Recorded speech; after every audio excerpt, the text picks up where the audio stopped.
Good evening. Ooh, loud mics. Welcome to the RSU5 Board of Directors meeting. It's Wednesday, October 23rd, 2024, and we are here at the Pownell Elementary School. We have Colin is on his way. He'll be joining us shortly. Carolyn and Cheyenne will not be here this evening, and we are happy to welcome back Phoebe, who was reelected as a student rep, and I think there's another student rep, a new one, who will be joining us hopefully at our next meeting. But we will get started with the Pledge of Allegiance.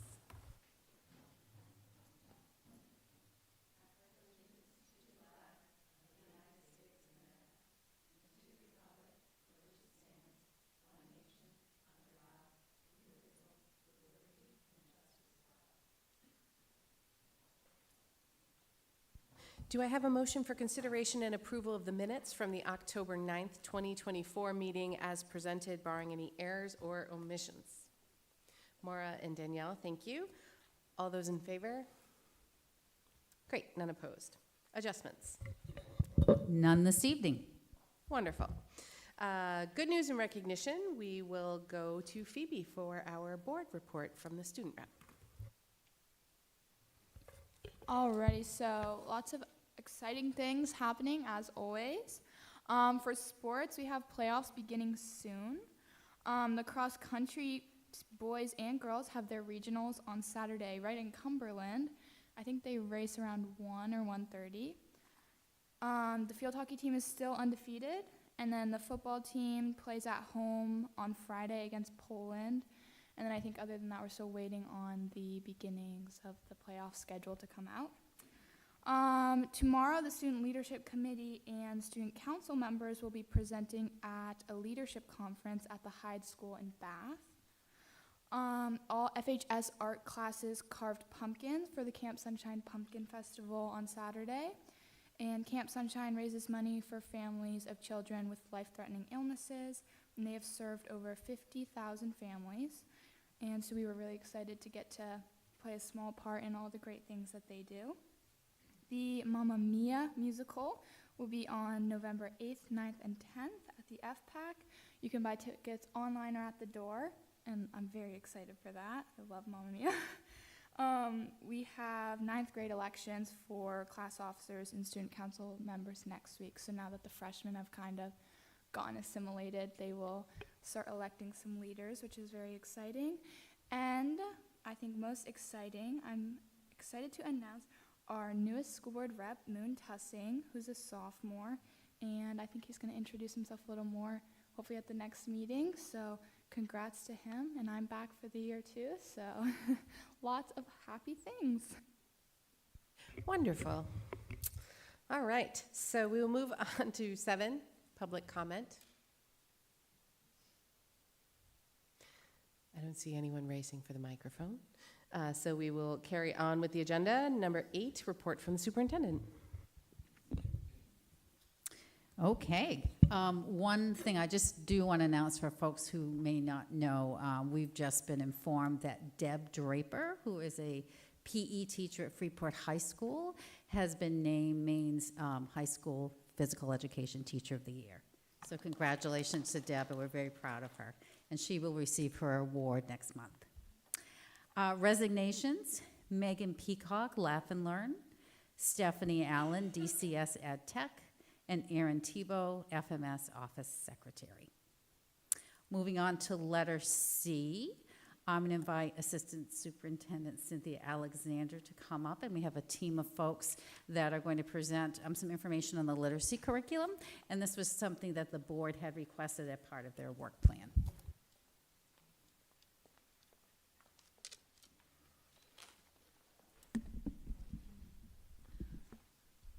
Can you hear me? Okay, great.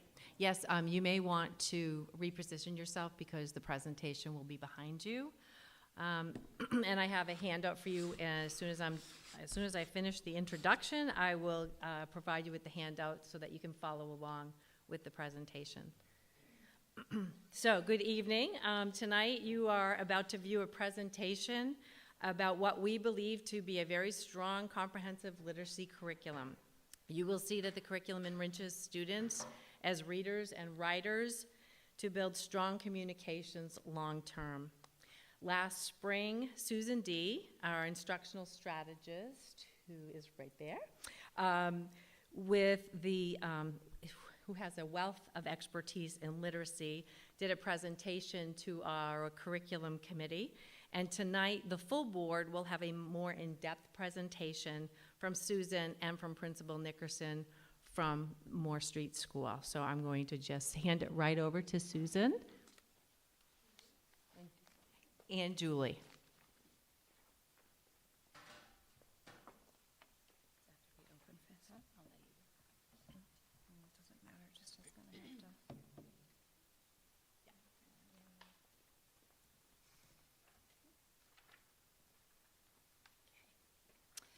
So as we thought about preparing the best approach to thinking about giving you information about our literacy curriculum, we thought it made sense to kind of return to this graphic that I had shared with you at my goal presentation. And I know when you hear Holly's goals tonight, you're going to hear more about how Pownell is thinking about MTSS. So a reminder that MTSS is multi-tiered systems of support. And so when we think about our Tier 1 literacy curriculum, if you look in the RTI section, we've kind of pulled out the 3 sections of our MTSS system of supports that we'll be talking about tonight. So we'll talk about RTI, so that entails that we have a robust Tier 1 curriculum. So when we're thinking about a literacy curriculum, that's what we're talking about, that primary curriculum that we provide to all students.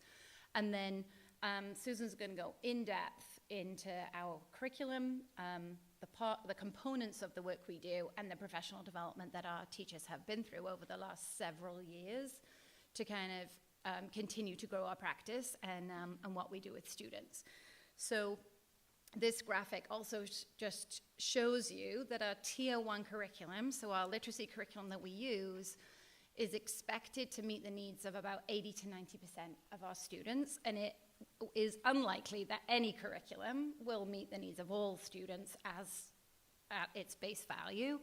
And then, so we'll talk about what that Tier 1 curriculum looks like, and then I'll talk a little bit more at the end about, okay, so what happens when our curriculum isn't serving that 10 to 20% of students, what happens next, and how are they supported in our systems that we use here in RSU 5? So we thought it would be important for us to start with this question of what are all the skills students need to develop and orchestrate in order to become proficient in reading and writing. And what I hope that you come away with tonight is both the complexity of the work that we do, but also the artistry of the work that we do every day with our students. So if we think about writing, these are the skills that a student needs to develop across their experience with us. They need to be thinking about critical thinking, which is the idea generating, the writing process that you go through as a writer. They're learning and coordinating syntax skills, text structure, how is narrative different than informational, different than opinion, and also what are the parts that are the same so that we're not always starting at ground one and we're building this toolbox of skills that we're able to do every time we come to writing. There's also just the composition of writing, the structure, the paragraphing, sentence structure, and then there's the craft of writing. How do I, as the writer, convey my message through the words I choose and the literary devices that I use? And then there's also this transcription piece, which is the spelling and the handwriting. So what this graphic represents is each of these separate subcategories across, we start in pre-K, and kids are working on developing these skills, and what then eventually happens is they're able to, at the end of that rope, do all of those things with automaticity and independence. But it's a process that goes across many years. And then if we look at reading, in the beginning parts of reading research, there was this, it was kind of put out there that reading was, to be a skilled reader, you needed to have word recognition and you needed to have language comprehension, which is true. But what we've learned in the massive amounts of research and a large body that's over decades, many decades of research, is that we needed to look at it even more carefully. And so what this represents is the skills needed for the word recognition part of becoming a skilled reader, which are decoding, phonological awareness, and sight recognition. And then what are the language comprehension skills that a student needs to develop over time, and these come through vocabulary and background knowledge, language structures, literacy knowledge, and then verbal reasoning. And even more recently, what we've realized is that it's not just those skills, it's this real active view of reading, and so this is more recent research that is built on the simple view of reading, Scarborough's reading rope, which are terms you may hear here and there. And what we also know and understand better now and also need to think about is this green circle on the left-hand side of the screen is things like motivation and engagement. How kids are using strategies. We can teach the strategies, but we can't control what they use and when they use it. And then also all of the executive functioning skills. That is an area that research is going deeper and deeper right now in how much executive functioning skills actually impact not just literacy development, but also mathematical development as well. And those are things that we can't ignore. We have to take those into consideration as well as we're doing this. And so this graphic really encompasses all of the things that we're working on from the moment students enter RSU 5 as a pre-K student through graduating as a 12th grader here in RSU 5. And so as you can see from these graphics, it's not a simple process, and it takes lots of both explicit teaching and repeated practice and independent practice for students to be able to do these things with automaticity and independence. So to address all of the instructional frameworks that a student needs to have these opportunities for both explicit instruction and repeated practice, we use a comprehensive literacy framework, and it includes all of these different instructional strategies. And each one serves a different purpose, and all work together to bring a child to eventual skilled reading and writing. And so what you see here are the components and about how much time each one is given. And it's always important to remember that we really think about it as from the time a student enters on Monday morning to the time they leave on Friday afternoon, that they have experienced all of these instructional frameworks across their literacy instruction. And so in word study, in K2 or pre-K2, we're really working on phonological awareness skills, letter knowledge, alphabetic principle, which is the phonics. And that is where there's explicit instruction. It's systematic. It follows a progression of development. And then there's also built-in independent practice as well for kids to work on. Read aloud is when the teacher is doing the reading, but also guiding the students around thinking. And this part of the day is the opportunity to release the cognitive load of trying to decode the words, to leave space to actually do all of the thinking that we want readers to be able to do in their own books. And so this is a shared experience, teachers doing the reading and guiding the students across the story with thinking, turning and talking to each other, and having multiple times across the story. Shared reading and interactive writing and editing and shared writing are all things that we call doing with. So the teacher's doing some of the work, but students are also doing some of the organization and writing and reading of text. We're creating them together. So we might take, for example, first grade just enjoyed a beautiful day at Bradbury last Thursday, and teachers are now using the different things that they did to write some shared writing stories together to give them more practice of how to orally rehearse how a story can go, how we want to make sure we're including action and feeling and dialogue and those kinds of things. So using those shared experiences then helps kids when we get to both the reading and writing workshop, which is where there is, again, more explicit instruction, but then this is where students are given the opportunity for some independent practice time. And as with any skill, whether it's a sport or a reading or writing, if you don't have time to independently practice it and develop it on your own, then it's not going to become a skill that you own yourself. And so the workshop time is that time where there's that explicit, like a 10-minute lesson, and then students are working independently. And while students are working, teachers, this is where the differentiation happens. So this is where teachers are doing small group instruction based on what students need, based on the formative assessments that we use.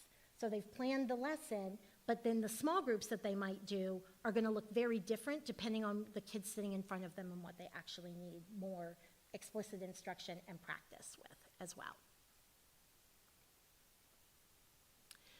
So the next thing that I want to just share with you is the professional development work that this district supports in helping teachers to get even better at their teaching, develop and deepen their understanding of both how reading develops and how writing develops.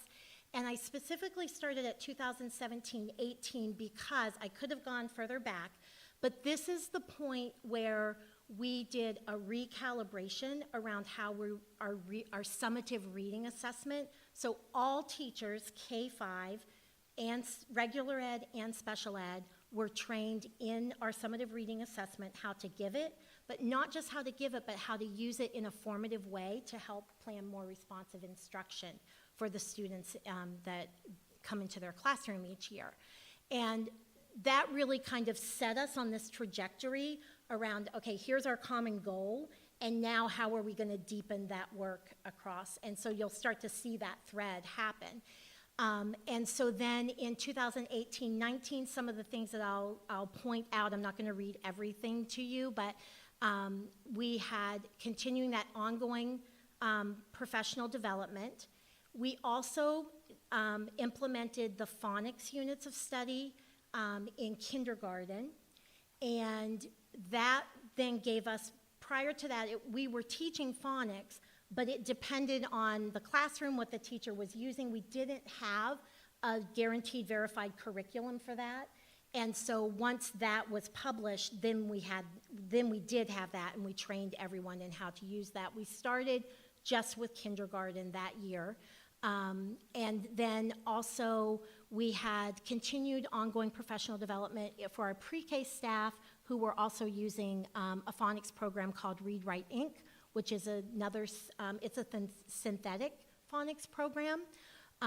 Both phonics programs follow a very clear scope and sequence, which is important in a phonics and phonics curriculum. There's also explicit instruction, lots of repeated practice, and transfer opportunities into real connected text and writing as well.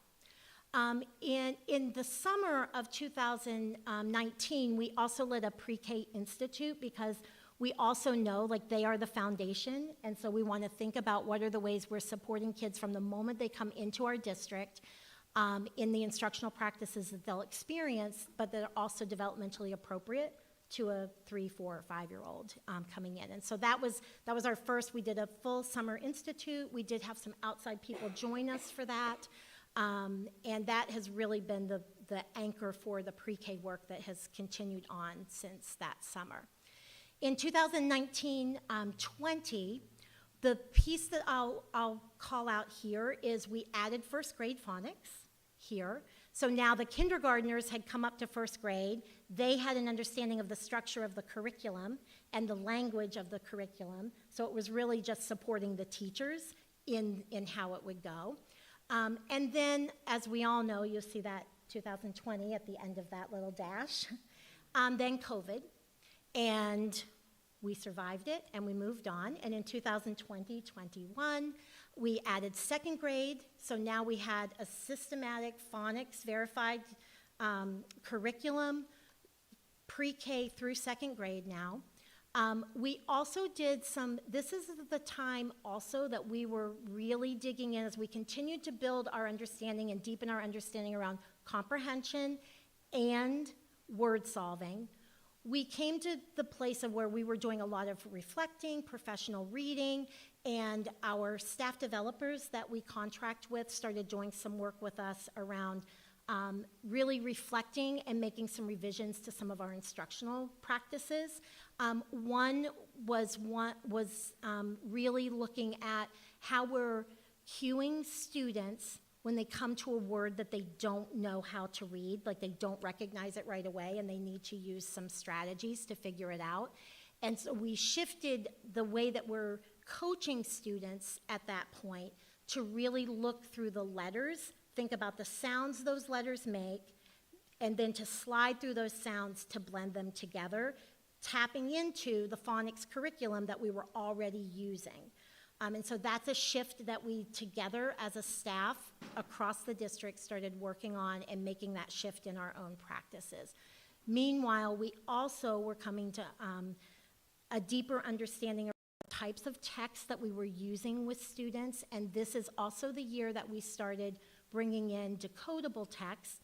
A decodable text is a book that it's very controlled. The phonics are controlled to what the student has within their what they own and the next phonics skill that they're working on. But they also still need to be books where kids can do thinking in them.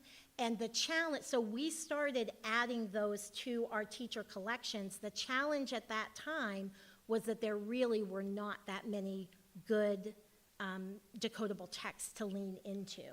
And so that was a place that the strategist team was really working and researching. How can we get more of these? How can we teach teachers to write their own so that students are getting a balanced diet of the types of texts that they're working in, both for instruction and for independent practice. In 2021-22, again, reflecting on what our data was showing us, we also better understood the importance of the automaticity of kids reading, and we implemented the Acadience screening across the district. This is a screener that really looks at what are kids doing on a timed test. And it's one piece of data that we'll use if we're trying to dig a little deeper for what might be the part that's getting in students' way of making progress. This is a piece of information that we'll use. If we see a lot of places where the student is really struggling, then we'll go from that screener to more formative or diagnostic assessments to dig a little deeper to find out exactly what is the thing that we need to support. We also, across the district in all buildings, K2, did a school-wide book study around a professional text that had come out that summer called Shifting the Balance. And that was a really seminal text where two practicing literacy coaches had done their own digging into all of what's the best way and how are we making sure that we're meeting the needs of all students. And they really went into the research around reading development and looked at current practices and what are the parts that we maybe got wrong or we needed to do some revision to. And so this professional text really helped to give us all an even playing field of understanding of one, why we're making shifts that we're making, but also deepening our own practice, our own understanding when we're working with students to just make that practice and instruction even stronger. 2022-23, we started to look at encoding, which is actually putting the sounds, matching the sounds with the correct letter format of, so if it's if I hear shh, two letters spell that sound, which is S and H. We're teaching that in the decoding where we're trying to decode the print in front of us. But what we better understand now is that you can't do one and not the other. And what the research shows is until a student can encode, meaning they can get the correct sounds down in their writing to match, then they don't truly own the phonics skill. And so this is the place that we're continuing to deepen our own understanding through our professional development around how are we also looking at encoding, because what we don't want to have happen is we're so focused on one piece that other pieces that play a critical role in a student's development are not being looked at and taken into consideration. And so that was the year that we really started digging more into the encoding work through the writing workshop. And then we also began transitioning to our revised curriculum. We started with kindergarten, started in January of 2023, and then at the end of that school year, first and second grade taught the last reading unit of the revised curriculum. And what we quickly started seeing was one of the really great revisions was the more explicit embedded decoding and encoding work in both units. And so I said to teachers as we started to unpack them and helping them plan, I said, you're going to come to a lesson and you're going to feel like, I already taught this. And you probably did. You taught it in reading, but now we're going to come through the encoding and writing to give kids another go at it with more repeated practice. And so it's important that you do it because the kids need that repeated practice. So just even those understandings, and now it's done for us in the revised curriculum, where prior to that, we were making those shifts and changes, but we were doing a lot of the groundwork of doing that ourselves. And now the curriculum matches where our understanding of best practice in both reading and writing instruction happen. And then last year, we made a complete shift over to the revised reading and writing units in grades K and 2. And then we provided lots of support with unpacking those units. And we also did, with our staff developers, looking more at shared writing and interactive writing, which was on our instructional framework slide, of like, how are we really digging into that to strengthen that? How will we use it in whole group instruction? How would we use it in small group instruction as well? And then this year, I just thought I'd list the things. It's only October 23rd. Right? And here are the things we've already done this year. So now we have the revised writing in 3-5. And so on October 11th, we had a day with pre-K through 5th grade teachers. And some of you made a wonderful visit while we were working, and it was so great to have you there.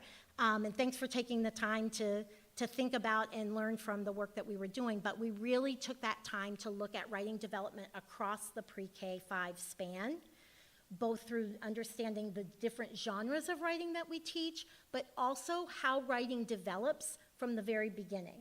So 5th grade teachers very rarely see what the pre-K writing looks like or the kindergarten writing looks like. But that foundational work, the 5th grade teachers couldn't do what they do if that foundational work wasn't happening. And so it's important to understand how each part fits so that you know where your part is, but then also what comes before and what comes after. And so having the whole district staff together for that day really helped to bring us all back to that systematic across grade spans look. And then the other piece of work that we're doing this year, we just started last week and we'll continue next Monday and Tuesday, with the shift in our coaching model, going from content-specific strategists to instructional strategists that are building-based, we have asked our staff developers to work with our strategist team and administrators together over parts of their visit. And so last week, we were able to spend time in K2, and in the morning, our strategist team and our assistant principals participated in a mini coaching institute with our staff developer, Sarah Mann. And then in the afternoon, our instructional strategist team, our building principals, and our assistant superintendent did walkthroughs in all buildings, K2, looking for to celebrate what are the things we're doing really well, and then what are the things that we might want to think about as next steps, both building-based but also district-based, and getting their feedback and to help us make some decisions. And we will do the same thing next week when our 3-5 staff developer is here with us. And then I just wanted to mention a few of the things, highlight, so what's new? You're hearing me say revised units. And so I just wanted to call out a few of the things that are great additions and revisions to the curriculum. In writing K5, because now we have the revised in both spans.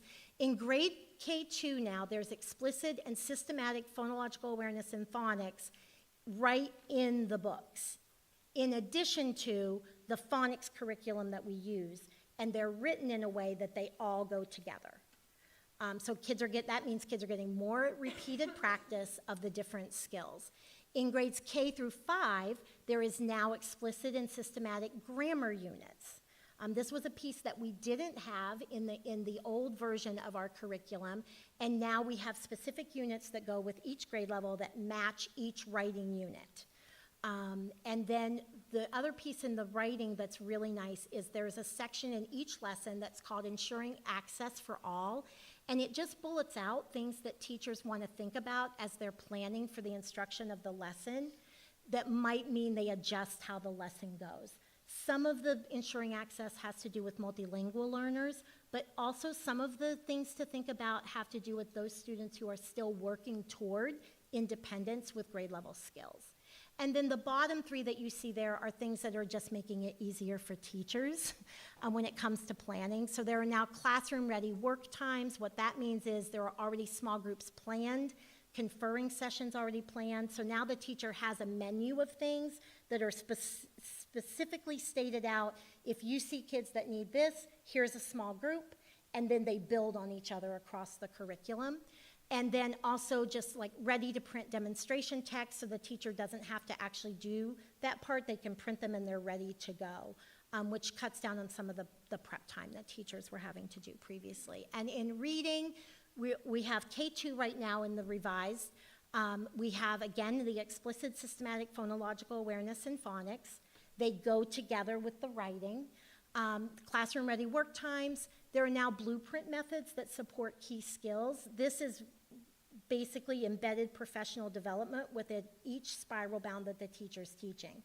So it gives key skills that the unit is working on in both comprehension and word solving, explains what this skill is and why it's important at this point in a student's development, and then the ways that teachers can support, and also what to look for, what to notice and think about in being responsive to students.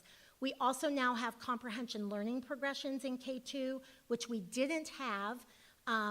However, we were already doing that work because we saw them in 3.5, and so strategists were already bringing that work down to the K2 span. We just didn't have, we were creating it, taking what we understood from 3.5 and bringing it backward to what does this mean in K2, because what we know is we can't wait till 3rd grade to do comprehension. If you pick up a book, you start thinking as soon as you pick the book up. And so we can't wait on comprehension. Reading is thinking, and so we want to make sure we're not sending the message that you don't do that. And then it's also helpful for teachers with end-of-year expectations. And then there's also coaching guides and prompts for teachers of how they can do some coaching to students as they're doing their independent practice that helps the students become more independent with the skills that they're working on.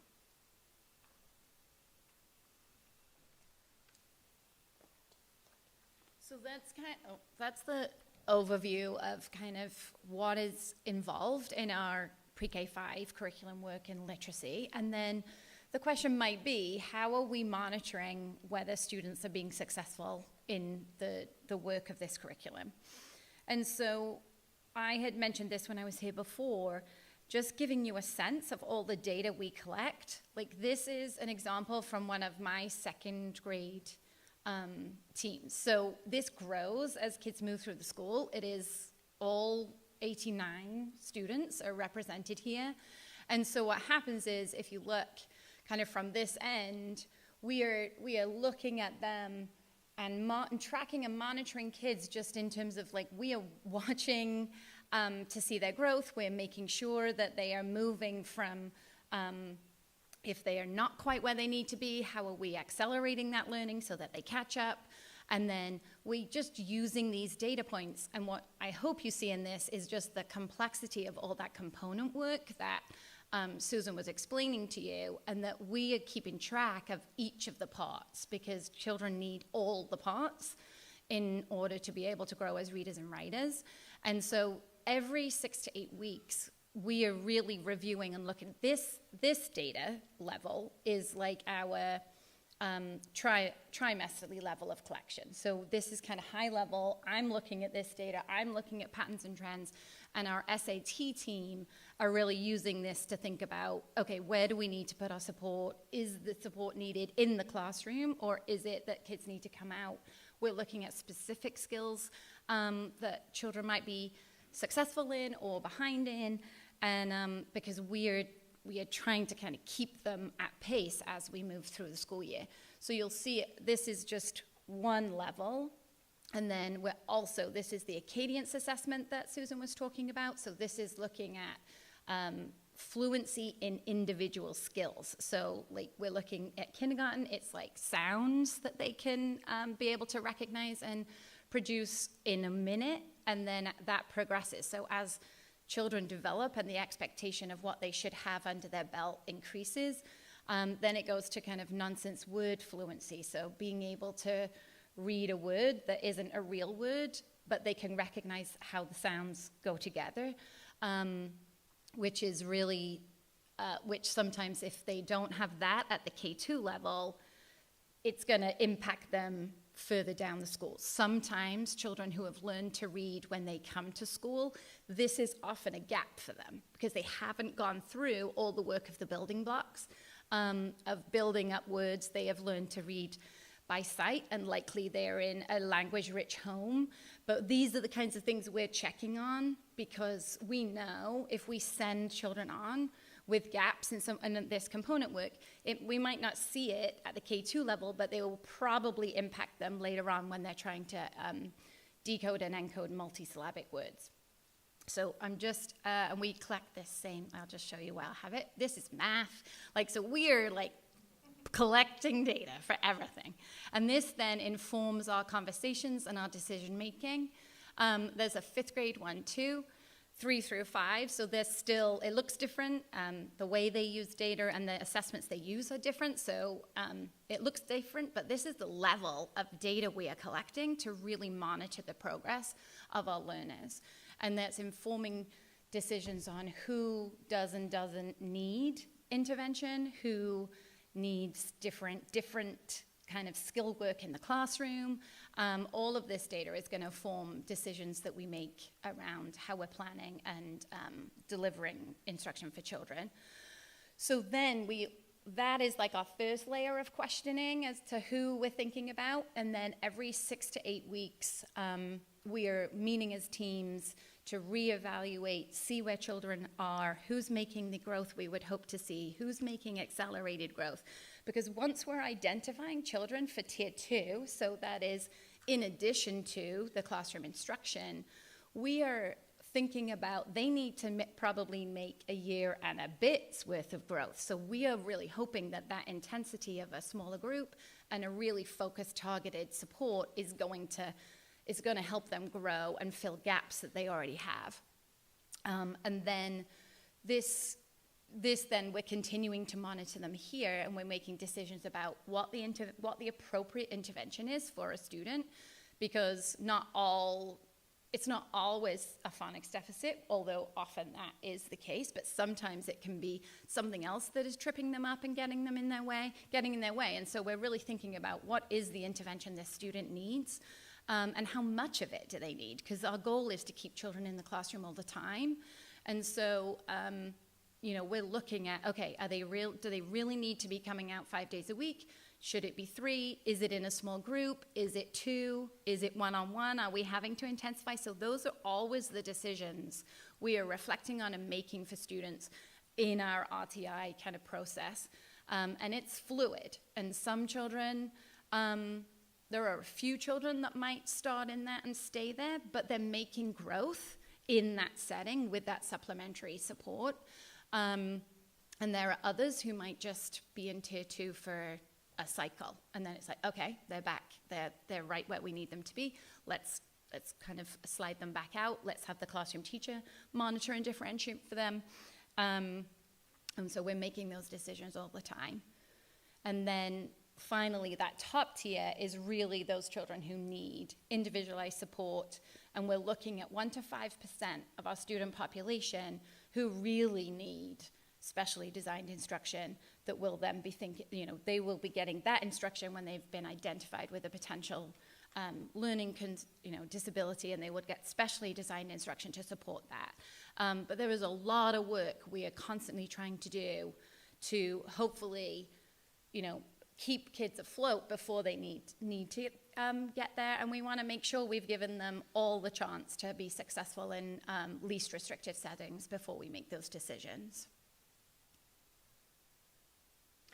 Which also, like, as we make those decisions, we're always reminded that there are all of these processes, as Susan talked about, that go into, that could be getting in their way. And it might not always be, a specific learning disability. Is it, that their motivation and engagement isn't there yet? Or is it, so the questions we're asking and the ponderings we have about children all the time just drives how we're thinking and making decisions. I think that's, so yes. Questions for us and. Can we shut down the screen? Yes, we can. There we go.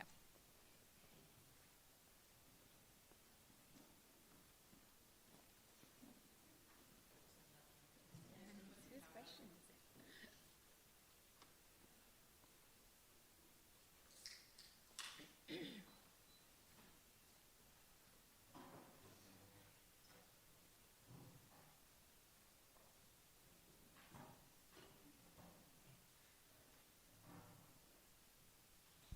Okay, that was literacy from a fire hose. I loved it. Thank you. Yeah. I'm sure there are questions. I'm going to ask if you can send out the full presentation to the board, just because there was some stuff on the other ones that I couldn't quite read all the way through. That would be great. Questions? Really? None? Okay, I'll have one while they're thinking. What's a synthetic phonics? So synthetic phonics is coming through a different modality. So it's more, we start with the sound, not the letter name. So we're teaching the sound, so we show the letter. So let's say we show the letter B, but we're not teaching that that's called B. We're teaching that it says B. Okay? And so then when we're working with them, we're working with just the sounds, not the letter names. There's also mnemonic devices that are used as a part of synthetic phonics as well. And it has a more, trying to think of the way to explain it that it might make sense. It encompasses a more one-on-one or small group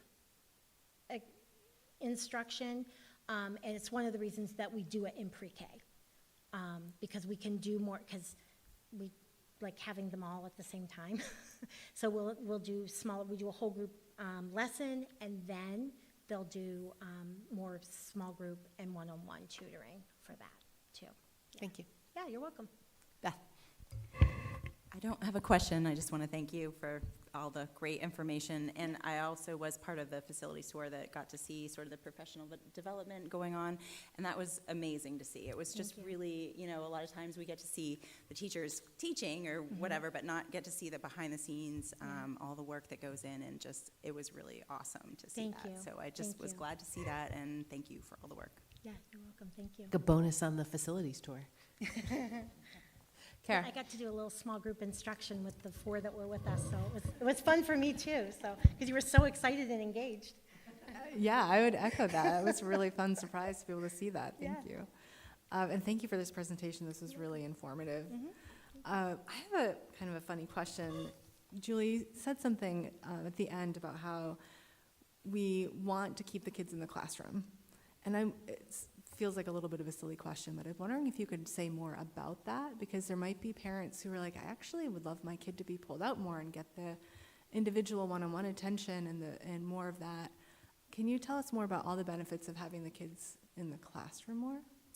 I think my response to that would be like, when we all want one-on-one, right? Like that feels great for everybody. I think, that's a piece. But, the reality is, when we think about school and we think about our classroom makeups, like we have diverse groups so that, children can learn from each other and build on each other. And I think sometimes when we quickly pull children out to do more small group intensive work, inadvertently, we are creating a different path for them.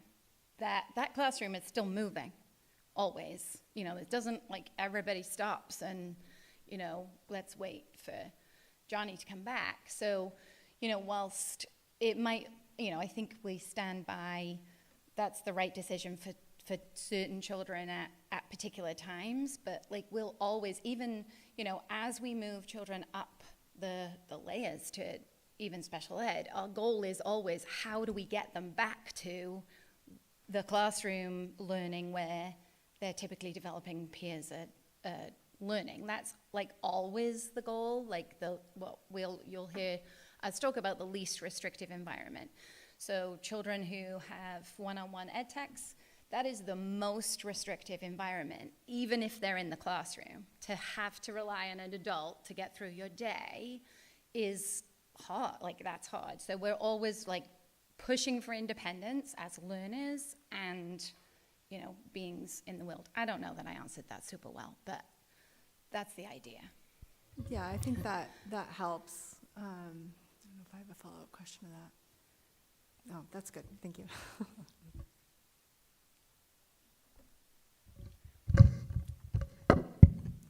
Those mics are loud tonight. Thank you both so much. It's really good to see you, Susan, and I was able to be on the tour with some of my colleagues last year, and it was really wonderful to see all the new work that's going on at Moore Street School around literacy. I did have a couple questions. One was, could you speak a little bit to Teachers College, which I know is what we formerly used, just because I know we have gotten some questions, or at least I have, about the use of Teachers College and how it has evolved, and I think it's so great to hear you talking about the changes, because I think folks have seen the controversy and the podcast and the things about it. So could you speak to that? And I think your presentation spoke really well to how the curriculum has changed and how you're addressing it. Yeah, sure. So I think the first thing that I want to say is that we were making shifts long before there was a controversy. And I think that's really important for you to know, because this is a district that supports embedded ongoing professional development. It is not the norm in our area. And I would even say, to Beth's point, like, I have teachers constantly asking, can we come to your professional development? And so I think that's the first thing to name, is that because of our partnership with Mossflower, we were ahead of the curve. These things were already being shifted and revised in that curriculum, but it's not a change it and now print it again. That's the benefit of the curriculum that we use. However, it is not a stagnant curriculum. It is not, and it's both the beauty and the challenge of the curriculum, because it's meant to be a very reflective curriculum where teachers are responding in ways that match the students sitting in front of them that day or that year. And this curriculum allows that to happen. There's the thought, the think tank that puts into that curriculum, and then there's the publishers.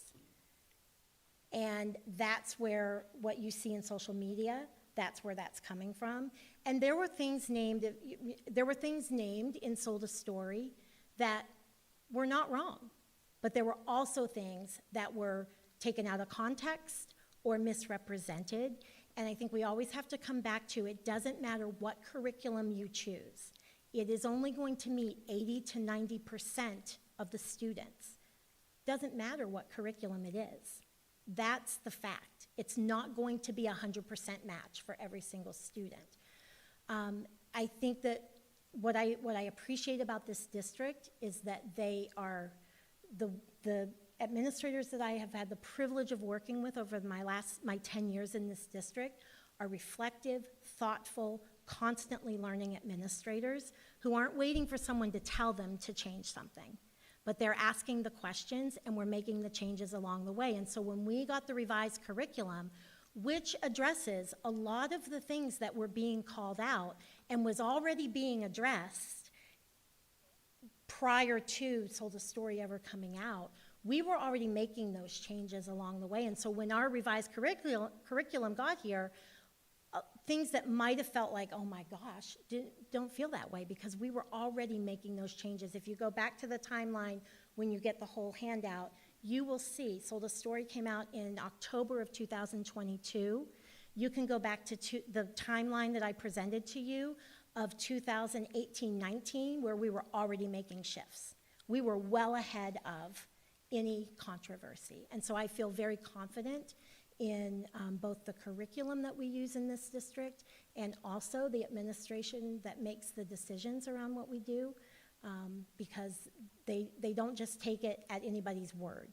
They do their own research. Your strategist team does their own research before we're asking teachers to do anything. So does that help?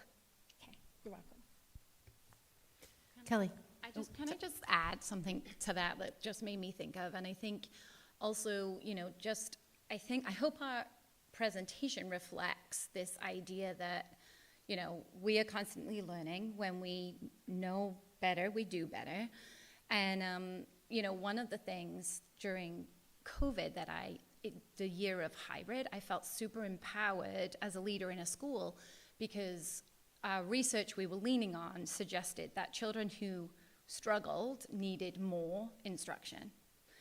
So we gave those children 5 days a week, and it was very empowering for me to say to people whose kids did not need that, to say, no, like, these children really need that time. But what we learned during that time was those children were still our lowest learners, achievers, whatever. So that taught us that those children need something different sooner. And so that is what we're doing. Like, when children are going for intervention, they're doing something different, and we're really thinking about which part is it that they need. So just to kind of partner with Susan's explanation about, we are constantly thinking about what do we need, and it's a lot of work on everyone's plate to change. And so, if we were to make a decision tomorrow to be like, all right, this curriculum's out the window, the next one's in, it's gonna take several years for our teachers to be at a place where they can be effective with that curriculum. So, just kind of those things I think are important to keep in mind too, that change takes time, and it's a learning, it's all about learning for our teachers too. And I would just add that it's important to remember the most important factor in a child's success is the teacher in the classroom, not the curriculum. And so that's why putting the finances behind instructional strategists. So what you didn't see in that timeline is all of the in-house coaching that's happening across every day for both teams, individual teachers. You are investing in strengthening teachers' practice, and that's what's going to make a difference for kids, too. So I think that's always important to keep in mind as well. Other questions? Hi, Kayla. Well, you actually answered part of my question. I was actually going to ask a little bit more about how how teachers are going to be, how they're learning this and how they're doing about incorporating it into their practice, but also in terms of resources, identifying those learners that need a little bit extra support. Are we finding that we have the resources in terms of the number of instructors, the ones that are up to speed on those extra levels of support that they need? And does that ever impact, who gets that support and how many learners we can take to that next level? Do you want to take that one? Yeah, I mean, I think, wouldn't it be lovely if we had more RTI teachers? Maybe we would need less special ed teachers. I don't know, maybe.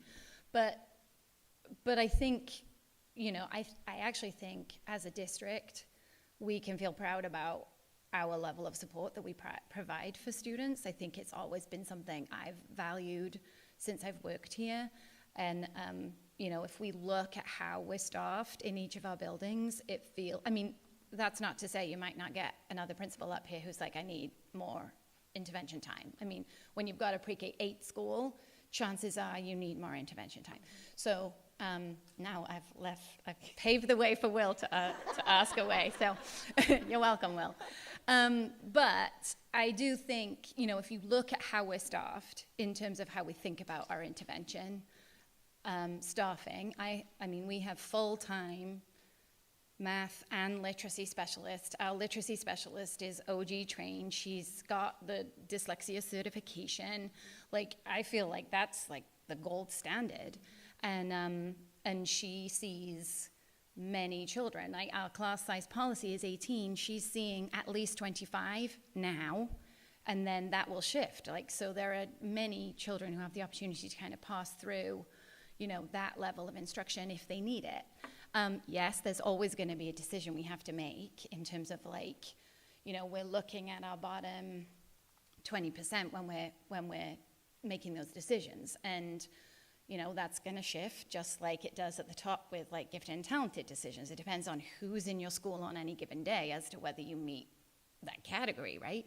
So, you know, yes, it's fluid, but I do think we are resourced well and in general, and can support kids well. I think we have children who get intervention in our school that in another district they wouldn't even come close to being a child that was selected. I do feel like we're well resourced in that regard in comparison to what I know of other districts. That's really good to know. Yep. And I would add that we're also, as far as resources, if we need to learn something, we're learning it. Like, we're getting the professional development that we need. There isn't a building that I've worked in that I haven't, if I've gone to the principal and said, I see teachers need this support, either they're telling me that or it's something I'm seeing in the data. I get release time with those teachers. Like, that resource also, I think, is a really important resource as well to think about. And we're making sure that we have the right people in the right places, too. I think it's great to hear, and I appreciate the willingness to commit to change, because it isn't easy. You know, it's simple to sort of surface level say, oh, well, they use Teacher College, and that's a mess for whatever reason, and so we should think about a whole different system. So I think the nuance of that we're already adjusting, we're already seeing the changes that, we're already making the changes that we see need to be made. And you could see it through the presentation, right? You're like, oh, we were already doing this, but now they've actually made it a little easier for us with this, that, and the other thing. So it's great to have an opportunity to see that in-depth work that you guys are doing, and the data wall. I mean, you know, I'm thinking back to our director of instructional support talking about, you know, what does a referral look like? And I ask for the data, and what I'm guessing is that's the data, right? Like, these are the interventions, this is what we're seeing, this is what we've tried, and now we're moving to the next step because we still think it's appropriate. So it's great to kind of see the consistency across the presentations around what you're tracking, what you're looking at, and you know, how we're making those decisions. It's not haphazard in any way, it appears. I'll just add, because I forgot this and I hadn't intended to say it, like, that is one level of data collection. There is also, you know, in the classroom, teachers are collecting and assessing kids all the time. I always tell new teachers, I'm like, your observations this week is your data to inform your planning for next week. Because it's like, what am I seeing? How are kids growing? How are they changing? And what do I need to do next week with them? So, you know, in reality, when we're doing a referral, those interventionists are also collecting their own data that doesn't go on there, because it's like in smaller increments. The more in need a student is, the more assessment they need, so that we know they're moving. You know, it's those kinds of things. It's complex, it's robust. When we're putting a referral into, you know, our special ed director, we've like done our work, or she's sending it back. So, you know, there's a lot of other parts too. That's just like the high level, and then there's a lot more that goes underneath. So. I think this might be a question for Jean, or maybe it would have been good for Amy the last time we met, but now it has me thinking, when you were talking, Susan, about some of the foundational work that's so important for kids to do that builds on itself, I'm wondering about some older students, and a while back I had shared an article with the board about another state that was doing work around older students, even in middle school, who they were realizing, because of the literacy instruction they'd received when they were younger, we're still having these persistent gaps. So I'm wondering about addressing that in our district or identifying those kids. Yeah, it's a really important point, because and it's why when Julie was talking about like that all that data collection is to prevent as much as we can from gaps happening, because once they hit into the 4th, 5th grade in middle school, those holes get harder to fill. And harder to fix. And so it's the work that we're doing in pre-K2 is super important. One of the ways that we're addressing that came out both through our data, but also through just our conversations with teachers, we realized, and it was a result of COVID, but I'm really being very careful about, like, I'm not blaming COVID, like we all survived it, and we should feel really proud about what we did during that time. But one of the things that happened was we did have kids going into the 3-5 span who still needed some foundational phonic work.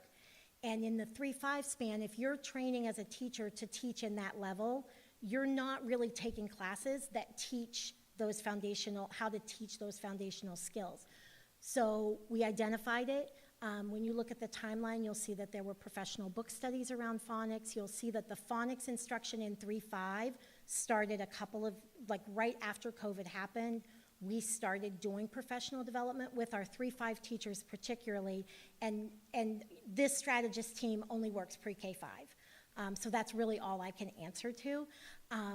But we saw that was a need, and we started filling that need through the professional development, both coaching. When our staff developers were here, we were asking them to do support work with our teachers, professional reading for teachers, and then individual coaching as well, too.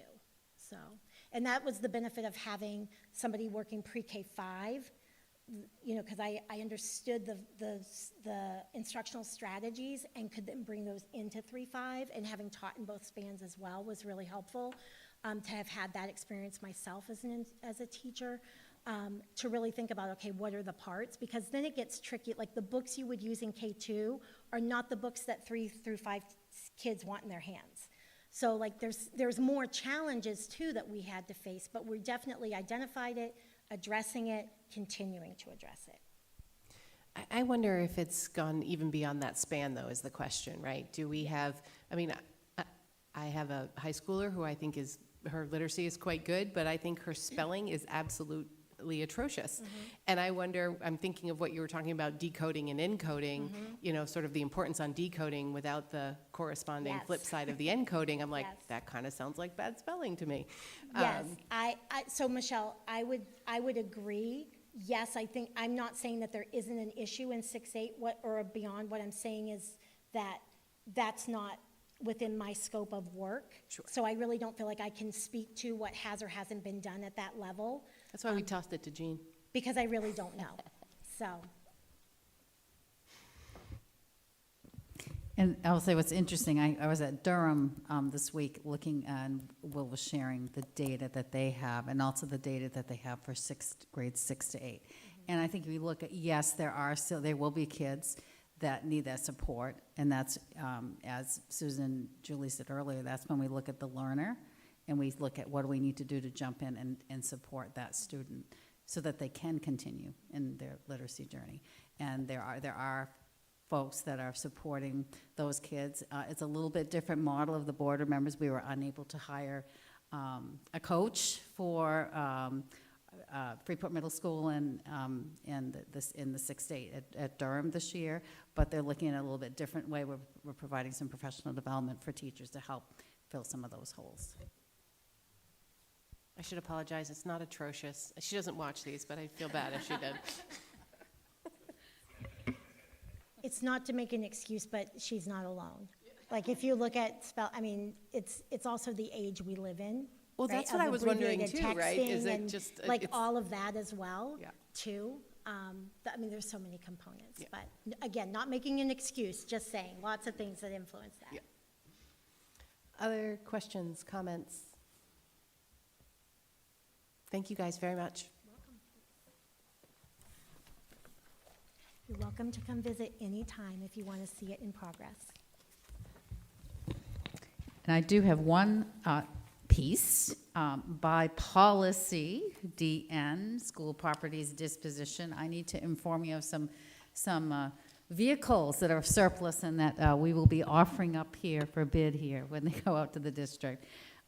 We have a 2011 International, it's bus number 28 with only 192,000 miles on it.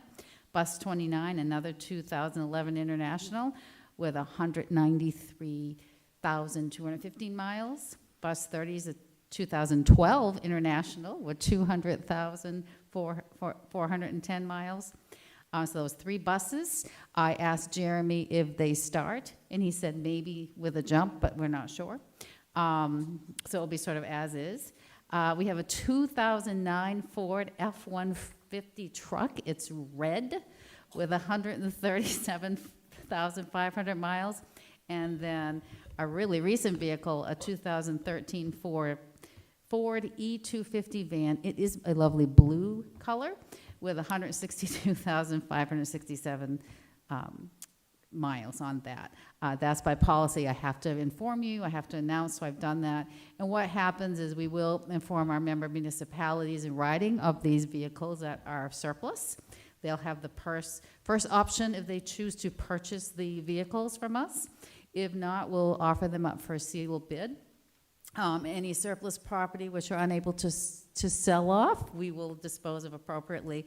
I will say in my previous district, some folks like to purchase the buses and take the motors out, and they use them as storage facilities. So I had a lot of luck with that. They had to haul them off themselves. We did not do that. So if anyone's interested, information will be coming out soon. I follow this TikToker who is renovating her bus to make it her house. It's super cool. If anyone's in the market for one, we've got a couple of buses.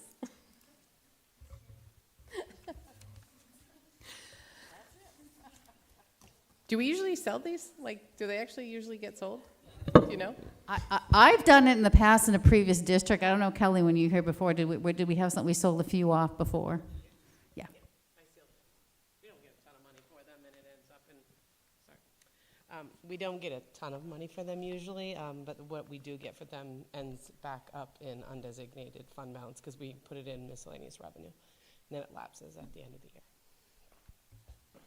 Fun. Okay. Yeah? You want a bus? No, so I have one point and one question. My point is that Phoebe has expressed interest in a bus. So I think there shouldn't be really that many kickbacks or perks for the student rep, but I don't know. Maybe a bus. Phoebe, do your parents know you want to bring a bus home? They do. They do now because they watch every night, I'm sure. My second point is I did not see included in the school's property disposition the weird panther banner that is no longer on the wall, and I just want to know what happened to it. I'll ask, how about when Principal And it's Johnson does her I had presentation this evening? I had a heart she- attack when I came yes, in, and she- it wasn't She's going to there. address that issue, because when we did our facilities tour, we all were looking for it, and we're quite distraught when it's missing, but she'll explain that when she comes up to, for her. Okay, and I just want to know that Phoebe can't have that. I have dibs. I think it was very clear that you wanted that if it was being disposed of. The creepy, weird panther on the wall. Maybe with rabies. Okay. That's it for school disposition? All right.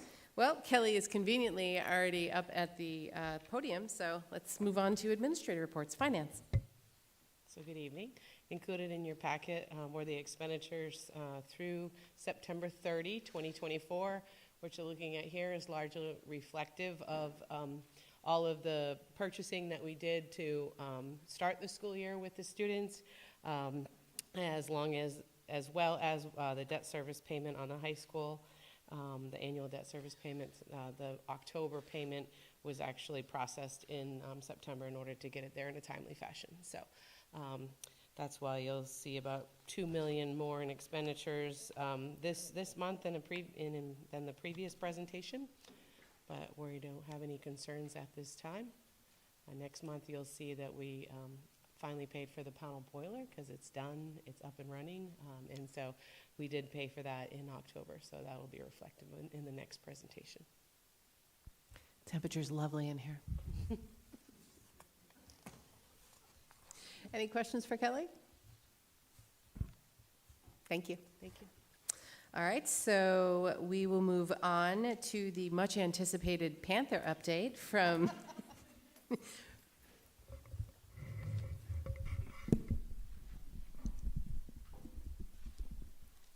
I'll start with the Panther update. Last year, there were several discussions about the Panther banner, and it was decided to retire the banner. However, it didn't go very far. So if you go into Mr. T's office, he's got the banner up above his desk. At least that's the plan. I'm not sure if he actually got it there. I think he had to replace some or take some other things down. But the banner is still on school property. And Impact is working on designing a updated, more modern banner. I'm not sure what the details are. There was talk back and forth about a panther or just a paw.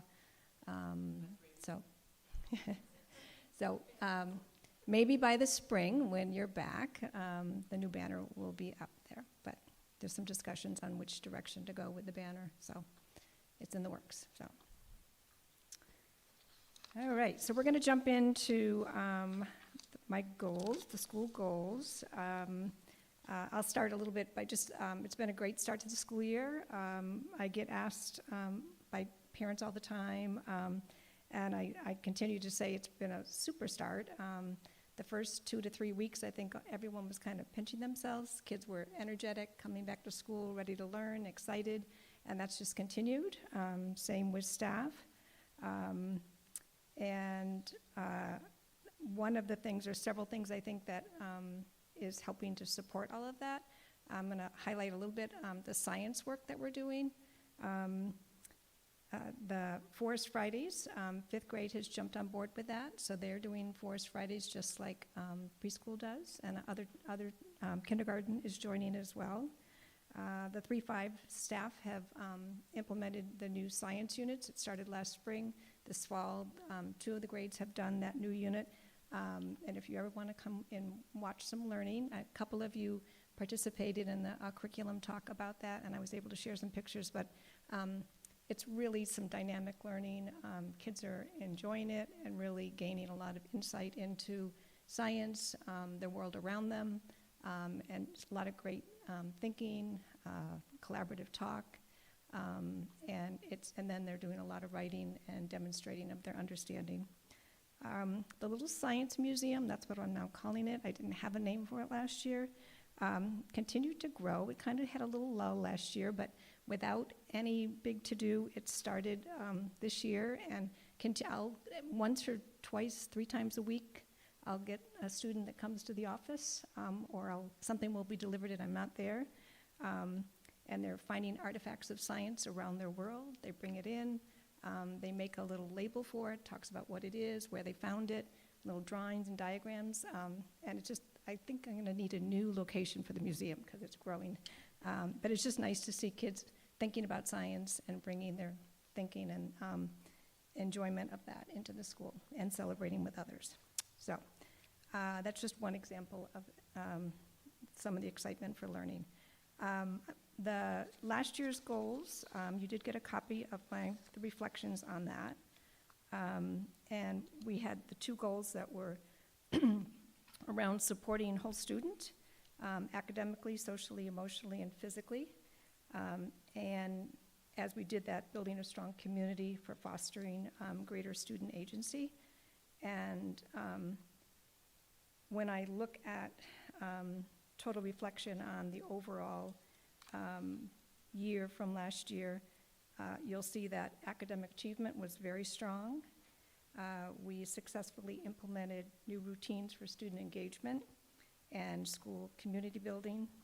And then we also started to implement some of the new science work. So those are kind of the big things that popped out as I was able to add some of the details across last year's goals. And I was just going to entertain any questions if you had time to look at any of that. Beth? I just was curious if you have I know on the first page it says the number of referrals decreased.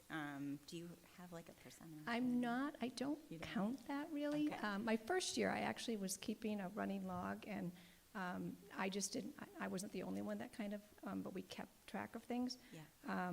But as far as what I would say, big data points from last year to the previous year, definitely a decrease in some of, might have been some in-school suspensions and things like that.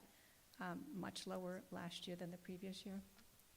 Okay, that's great. I just have one more question on the page 3 at the bottom with the reading stamina. I'm just wondering if there's a number missing because it says fall of 24 grades 2 through 5 average and then blank minutes. Let me see where you're at with that. Okay. Oh, you read that better than me. I thought it was 2 to 5 minutes. I was like, they only did 2 to 5 minutes? I mean, I don't. But I think think you're that's right. what I it think is, that's right? the It's grades. grades Yeah, 2 to it's the 5, grade the span. average. So for the fall reading stamina, Yeah. oh, I see right there. Oh, I did miss a number there. There was a number. Thank you. Okay, that was like- Thank you. like that, yeah. I was looking first at the actual year prior to that. Right. I can find that and give that back to you if Okay. you'd like. All right, Yeah, yeah, okay. thank you. All right. Kara? I was wondering if you could say more about the growth mindset book study and how it's being implemented. I see it's being implementation in full this school year. So how is that being Yeah. applied and implemented? So last year, you know, we had to work on it bit by bit because we had some other professional learning that we were doing.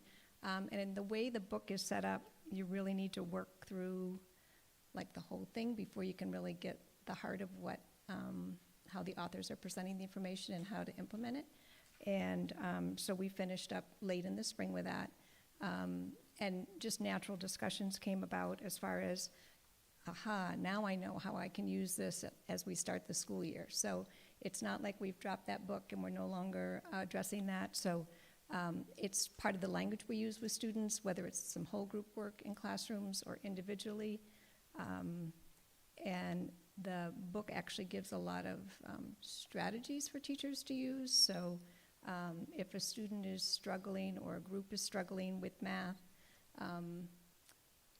so it goes beyond the concept of what growth mindset is to actually come up with how to get students in a part of the setting up strategies that they can individually use or as a school or as a whole class to persevere, work through some things. And our second grade teacher has done a lot of work with it. Her class presented to all of the school at the end of the year strategies that they've used and how to work through it. So individually, teachers are working with it. This school year, as I'll get to as you look at this year's goals, we are doing that on top of or alongside of working with CARES, which comes from Responsive Classroom. We just finished Assertion, and a part of Assertion deals with growth mindset. So when you get to something difficult in your learning, how can you assert yourself as a learner and persevere and work through it so that there's some positive work and you continue to work through that. So that's when those strategies from the growth mindset come into place. So that's just one connection or how that all works together.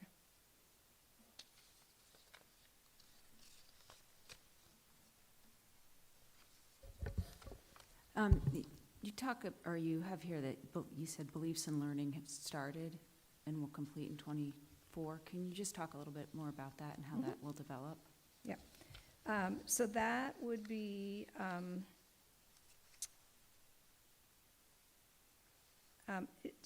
tell me again which book you were referring to, Malik. It's on page 2, and it's on the right-hand column. Your goal, just beliefs in learning started and will complete in 24. It's a school vision and beliefs about learning development. with school staff?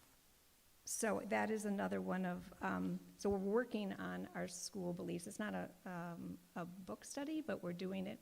So we've done 2 small sessions through it. My plan for November 5th, when we are together as a staff in the morning, is to work through that. So we've really been starting some discussions about what our beliefs and kind of our beliefs about teaching, are they about learning?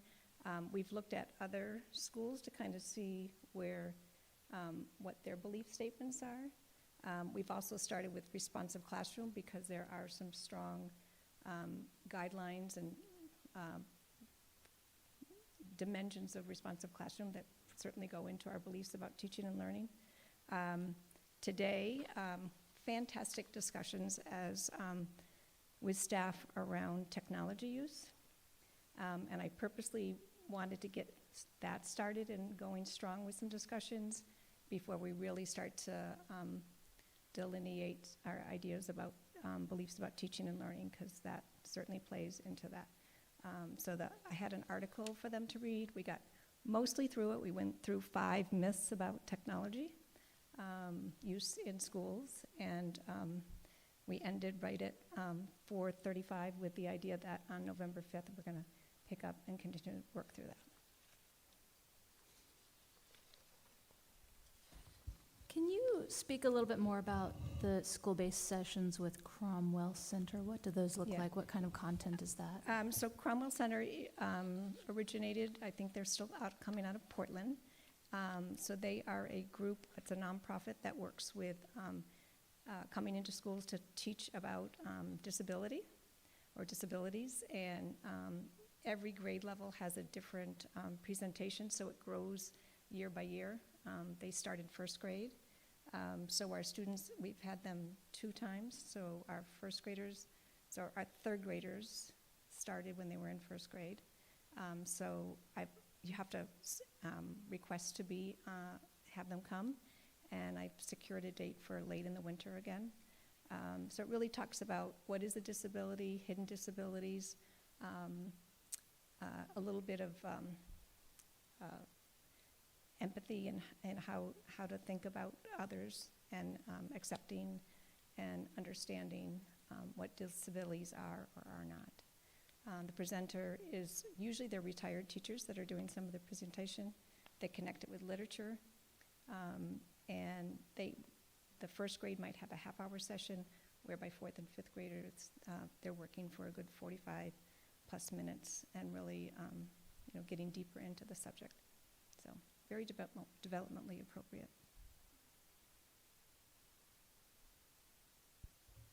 Okay, we've made it through your goals from last year.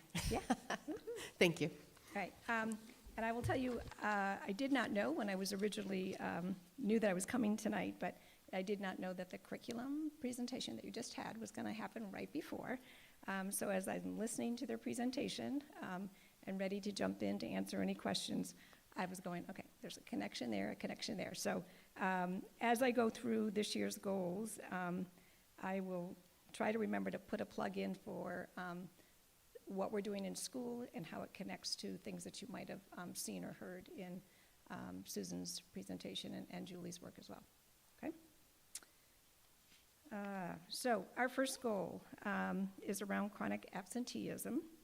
And I worded it as a school community, we will support all students to be more fully engaged in their learning and attend school regularly. I broke it into Tier 1 strategies and Tier 2 action steps and strategies.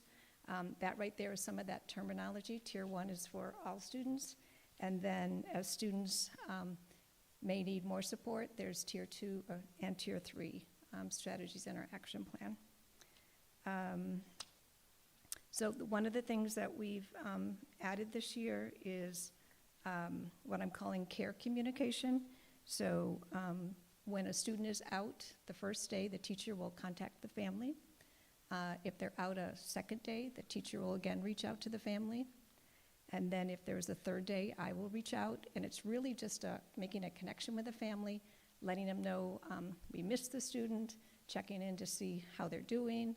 And I'm not asking for feedback. Some teachers shared with me just the other day that they have found those calls and/or emails to be very supportive and very positive.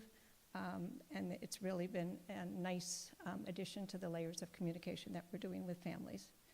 And then those are in addition to all the calls that we do from the office that the nurse makes daily. So a family will get often a double call if the parent hasn't already called in to say that the student is going to be out.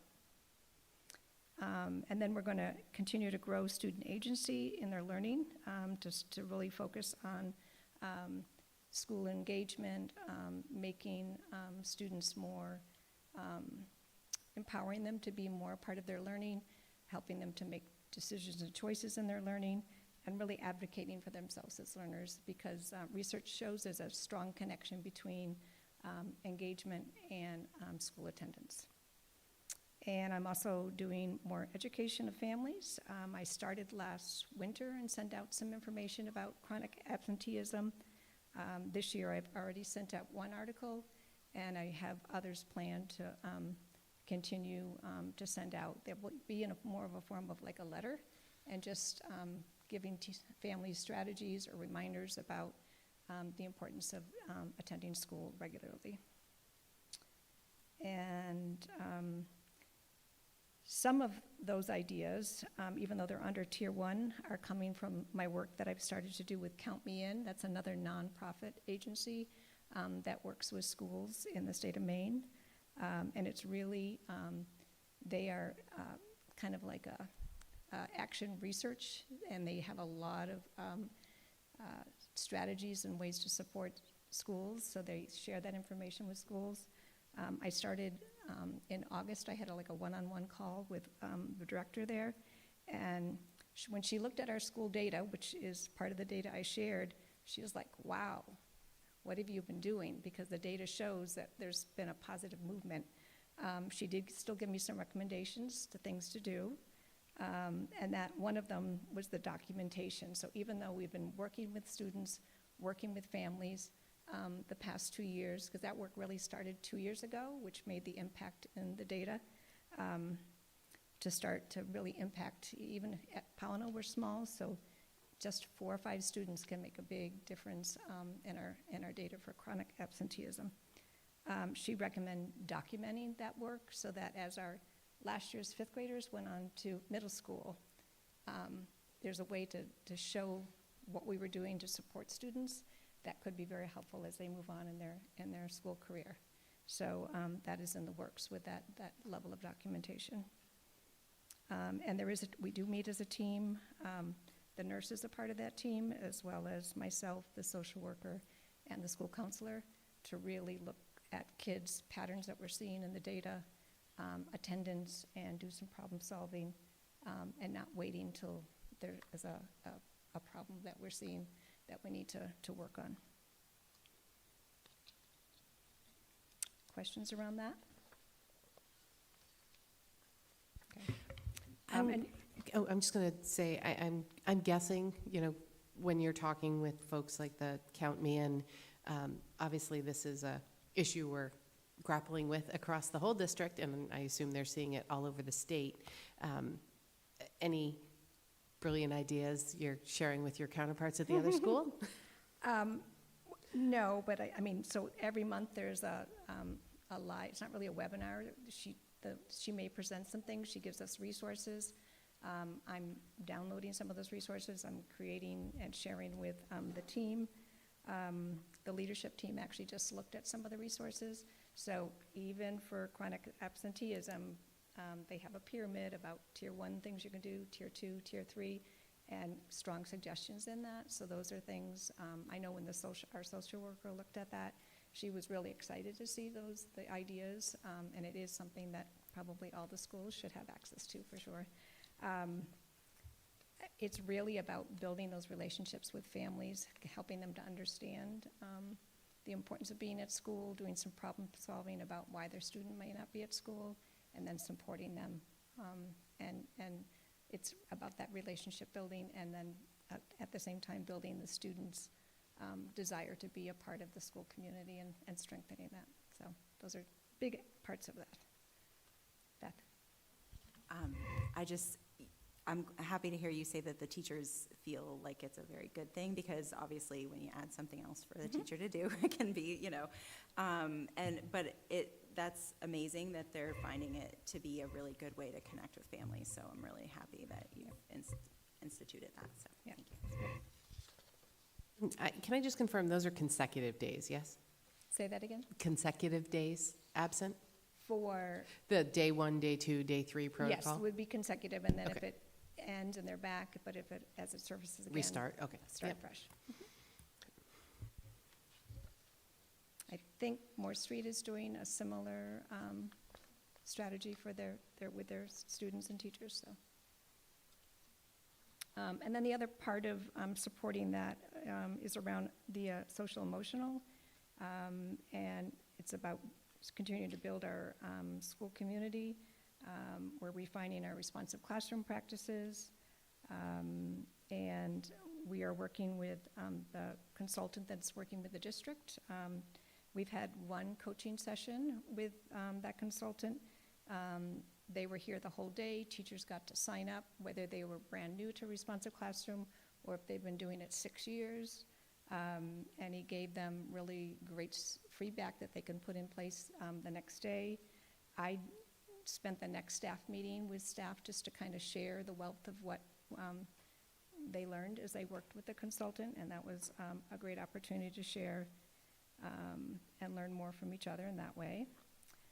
We are doing CARES, that comes from Responsive Classroom. We've got a 2-week rotation, sometimes it's 3, depending on what's going on with school. So we are now currently with R, which is responsibility. So we've done cooperation, we've done assertion, we're working with responsibility. Classroom teachers are working with it on that language. Our school counselor is integrating it. And I'm working with each classroom to explore what those terms mean, what they look like, sound like. I was with pre-K earlier today and 5th grade this afternoon. Certainly the discussions were much different.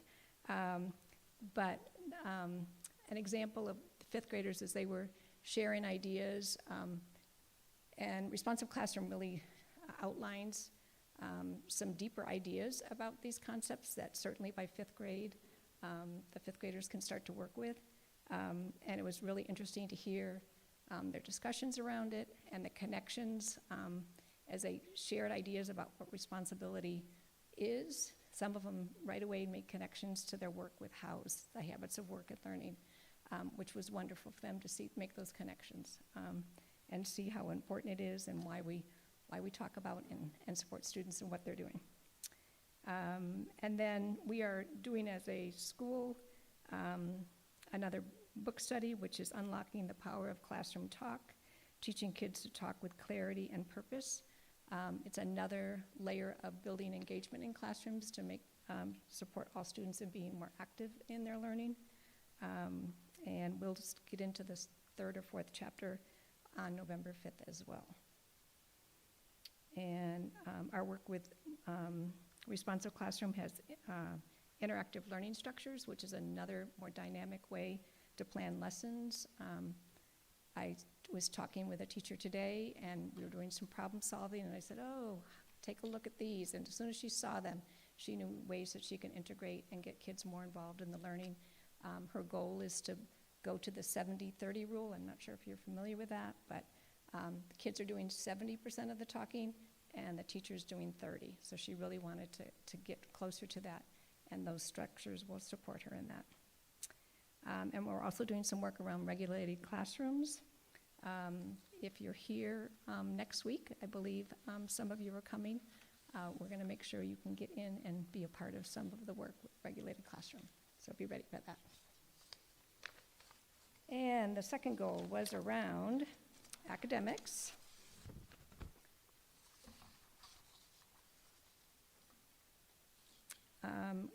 And some of the action steps are around Tier 1 work, and that's with our units of study in reading, writing, math, and phonics, and really supporting teachers in implementing those. You heard that 3.5 has the new units in writing, which again, the revisions the students are responding well to it, the amount of stamina they have for the writing, and just the way the lessons are structured has really been refined, and students are responding really positively to that. Phonics interventions with Read Write Inc. That's the phonics program that starts in pre-K, but we have found that we can bring it into K to support students that are still growing some of those skills. So that becomes a Tier 2 intervention. And we are also using a program that's called Really Great Reading, which is Orton Gillingham based in both our Title I support and in the resource room if it matches what the students need to work on. Our PLCs are using data to monitor the progress and plan for instruction.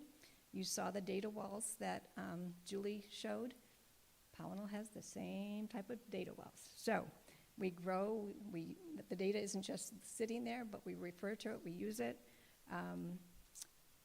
And in some cases, there might be an overall score for an assessment, but then we can slice it even deeper and look at the sub-skills that were in it, and that's what is really helpful for planning for instruction.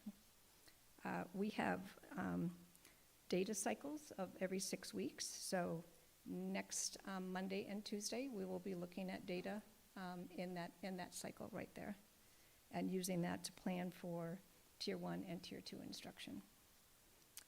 Something we've refined this year is our portfolio workshop. This is a structure that has been in place at Pownell for several years. We really wanted to provide a greater layer for more students, so we've moved it to 5 days a week in a 30-minute block. It used to be a little smaller than that, a little shorter, and it's at a point in the day where all staff can support. So the music teacher has some small groups. The art teacher has some small groups. Librarian has some small groups. So everyone is working with kids. I have some small groups. So it's really a way to add more layers for all students, not just the classroom teacher and not just the interventionist. And that is monitored with data and flexed, so the teacher is planning the groups and helping to plan, help come up with ideas for the teachers to be working with them. Questions?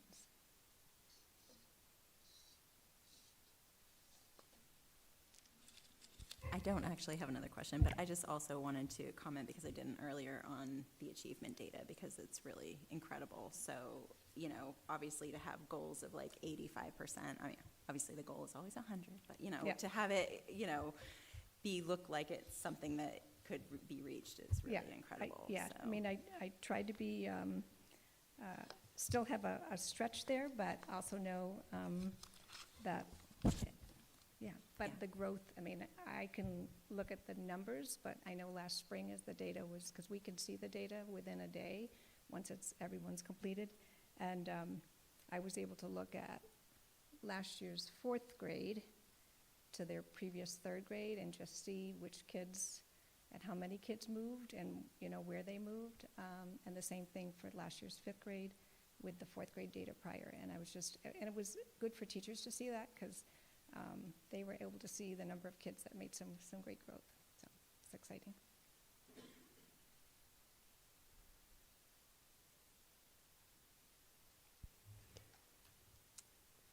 All right. Are you good? Okay. How do I get the data to everybody for the stamina? Oh, you can just send it to Jean. She'll share it with us. Okay. Yeah. Okay, perfect. Yeah. Thank you. Thank you, Holly.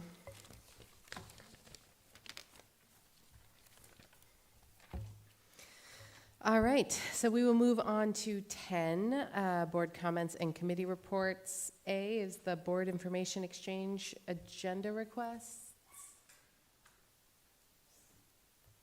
Yeah, Danielle. I couldn't find it, and maybe Jean, you've already shared it with us, but I loved I think 2 emails ago, you shared the absentee numbers. It went back several years and it was by school. Could we look at truancy the same way? So maybe I just didn't see it. Okay, thank you.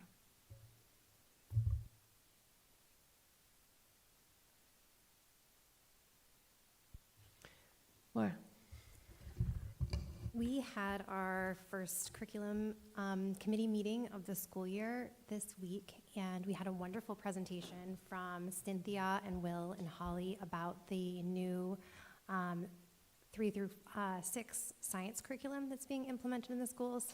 It was wonderful. The presentation was fantastic. I'd love to have the whole board see it if you wouldn't mind sharing it around, Cynthia, or even to put it on the website. I was just impressed by the new curriculum, the development of the curriculum and what they're implementing. It's more hands-on and interactive. I'm forgetting exactly the word that you used for that. Phenomena. Yes, phenomena-based rather than just like memorization of science concepts. And I just made the comment that I would have loved to have learned this way when I was in school, and it just really seemed like such a wonderful way to engage the students, and it had photos and everything. So I just wanted to thank them for that, and Danielle and I are both on that committee. I think it was a great presentation, and I think it's amazing to see that the teachers are doing all the work on science and then the literacy on top of that. So it's a lot of work, but it's great work, and I think it's exciting for our kids. I was at a thing down in Portland today, and it was the session I sat in on was about K-12 STEM science curriculum, and we had 2 of our wonderful high school teachers there, and a gentleman from NASA, and they were talking about like, when do you drive home? When does that spark for science happen? Because the guy from NASA wanted to know like when to pinpoint their efforts to like get more people into NASA jobs, I guess. And the resounding answer from every teacher in the room was as early as you possibly can. But there was some acknowledgement, particularly in the elementary school grades, that so much is focused on reading, writing, and math. There isn't a lot of space and time for the science piece. So really in sort of that 6-8, where you have a dedicated science teacher, is where that in-depth information comes from, and that spark is lit in so many kids. And they were just talking about how there's all of these companies and community members and partners that want to drive this area of growth and education, but like, how do we do that? How do we bring in the experts, right? Where a teacher may not be an expert, but wants to expose the kids to these amazing opportunities. And science is really a place where the phenomena type education model can really happen, right? Like, you can read it on paper, but when you can go outside and launch rockets in the back of the, that's really cool. And that's when you get kids really engaged. And it was a great conversation, and it made me recognize how truly fortunate we are in RSU 5 that we have so many passionate teachers around the science curriculum, and I think it goes all the way up to the top. So I would just say thank you for all that. Any other board chairs? Colin, anything? I'm just teasing you.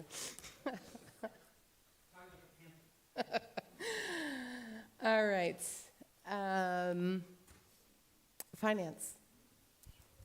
All right, so I'll report on the meeting even though I was not there. So if anybody has extensive questions, please direct them to Michelle. But I was elected chair at the meeting that I was not at, as we all know, that's the way it goes. And then they reviewed the June 2024 financial report and had to do some end-of-year transfers to cover certain articles. And then Kelly also went over the warrant signing process, as Carolyn is new to the committee, and so she explained all that. And basically just set up some meeting dates and topics for the year. And one last thing is to have a joint meeting with the facilities committee and the finance committee to discuss the energy audit projects that will be coming up. So tentative date for that is set for December 11th. And we unfortunately did not have another meeting today, even though it was scheduled. So I'm not sure when we'll have another one beyond that. Well, I guess it's the next November. Yeah. Okay, we'll have it on November 20th. Okay. And I'll take questions if anybody has them. You'll see a common theme if you don't show up at the committee meeting, you become chair. Right, Kelly? All right, so we'll move on to facilities. Okay, so we had a meeting on October 9th, and our illustrious Facilities and Operations Director, Glenn Reynolds, updated us on the new cooler slash freezer in the middle school. Apparently, after they installed it, it was discovered that because the cooler is attached to the school, they have to install a fire suppression system. Per the fire marshal, it has to be a dry system. It has to be kind of a semi-custom design, so it's something that isn't going to be instantaneous, but they're working with Johnson Controls to make a design for that and get it installed soon. They will be reviewing that with the fire marshal prior to the install so that we don't have any surprises. So, energy project update. The committee, we discussed some of the priorities for the first phase of the energy project. Particularly, we would like to prioritize some of the life safety facilities, such as the cameras, fire suppression systems, also things like card readers on external doors, and some of the actual external doors are going to be some of the first items to be prioritized as we think about starting that first phase.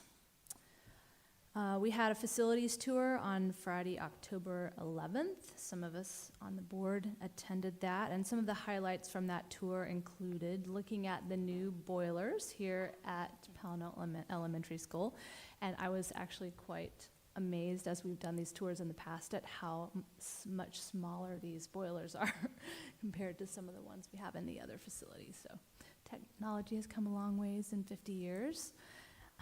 Surprise, surprise. They also showed us the proposed leach field that will be happening, I guess, at the end of the school year and beginning of the summer.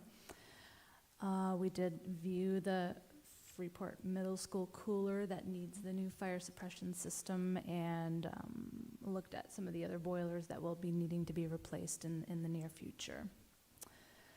We talked a little bit about the high school tennis courts. Those of us who have been on the courts this season for the middle school tennis season have been able to see up close and personal how very desperately they need to be repaved. So we had just talked a little bit about the timeline for that and what the financing looks like. We have currently $150,000 in a reserve account for the repair of those courts.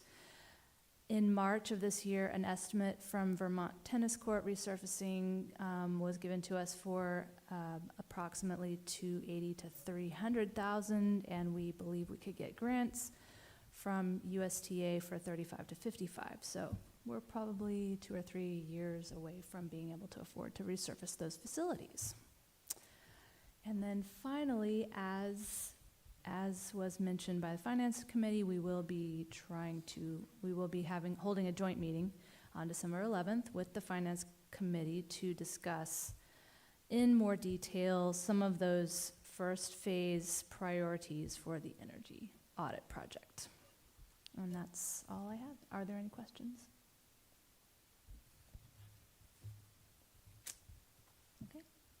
Thank you, Kelly. All right, so we will move on to policy. Colin. Hello, everyone. We met as a policy committee, which is what we do once a month. We met on October 4th, the year 2024. We were not able to have Danielle join us, and we had a moment to sort of honor that. But then we moved on. We wiped away our tears. And we looked at 3 policies and 2 procedures that are required by law. These are changes that have been made because of law changes at the federal level. We looked at ACAA, harassment and sexual harassment of students, ACAA, R1, student discrimination and harassment complaint procedure. And that has been revised into 2 procedures, And I'll speak about that more when we get into the details of that. And then we also looked at the draft of a new policy, JIE, pregnant students. And we agreed that it would probably be a good idea if we met on November 1st, 2024 at 8:45 a.m. by Zoom, hoping that Danielle will be able to join us this time.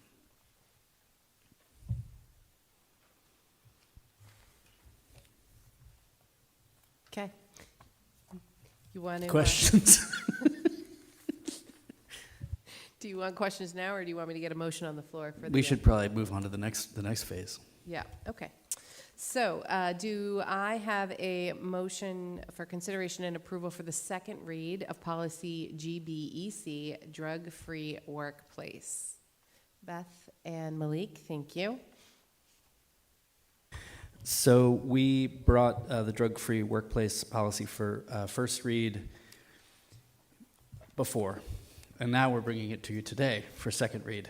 And we are making the changes that are indicated here. We made no new changes to that after our initial read. And we would like to read it a second time and pass it, please. Are you short on sleep down there? He is. It's not even that late. I mean, Phoebe's leaving, but it's not that late. We'll get the bus for you, Phoebe. She's like, I'm out. Okay, so no major changes from our first read to our second read. So we have a motion and a second. Any further questions on this one? All those in favor? Great, none opposed. So we will get a motion on the floor to talk about the next one. So do I have a motion for consideration and approval for first read of the following policies? ACAA, harassment and sexual harassment of students. ACAAR, student discrimination and harassment complaint procedure revised into two procedures, ACAA R1 and ACAA R2, and JIE, pregnant students. Maura, Beth, thank you.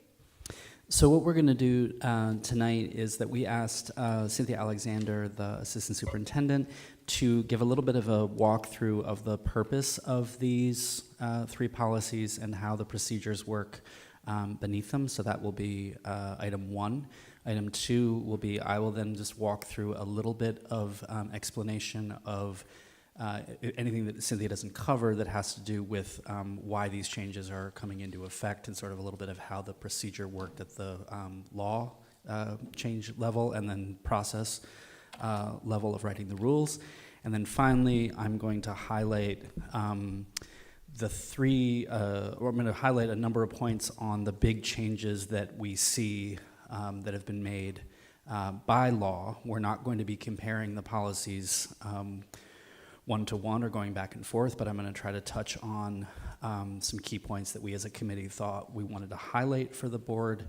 And then finally, if we haven't addressed them already, we'll get to the questions that were sent in by some of the board members. So Cynthia. Good evening. I had to put this way up.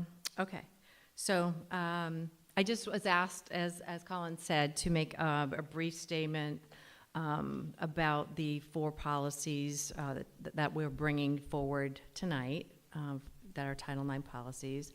And as you heard Colin said the last time we talked about this, it is recommended that they pass as is because they were written through Dorman-Woodson, vetted, and anytime you have even a slight language change to a policy, it can change the meaning and cause a ripple effect that we don't want. So I'm just reiterating that. And those changes were effective on August 1st of 2024. So they're already in play. As we know, that's what happens all of the time, right? The law comes and then we get the policy revision, but we have to follow the law regardless of what we have.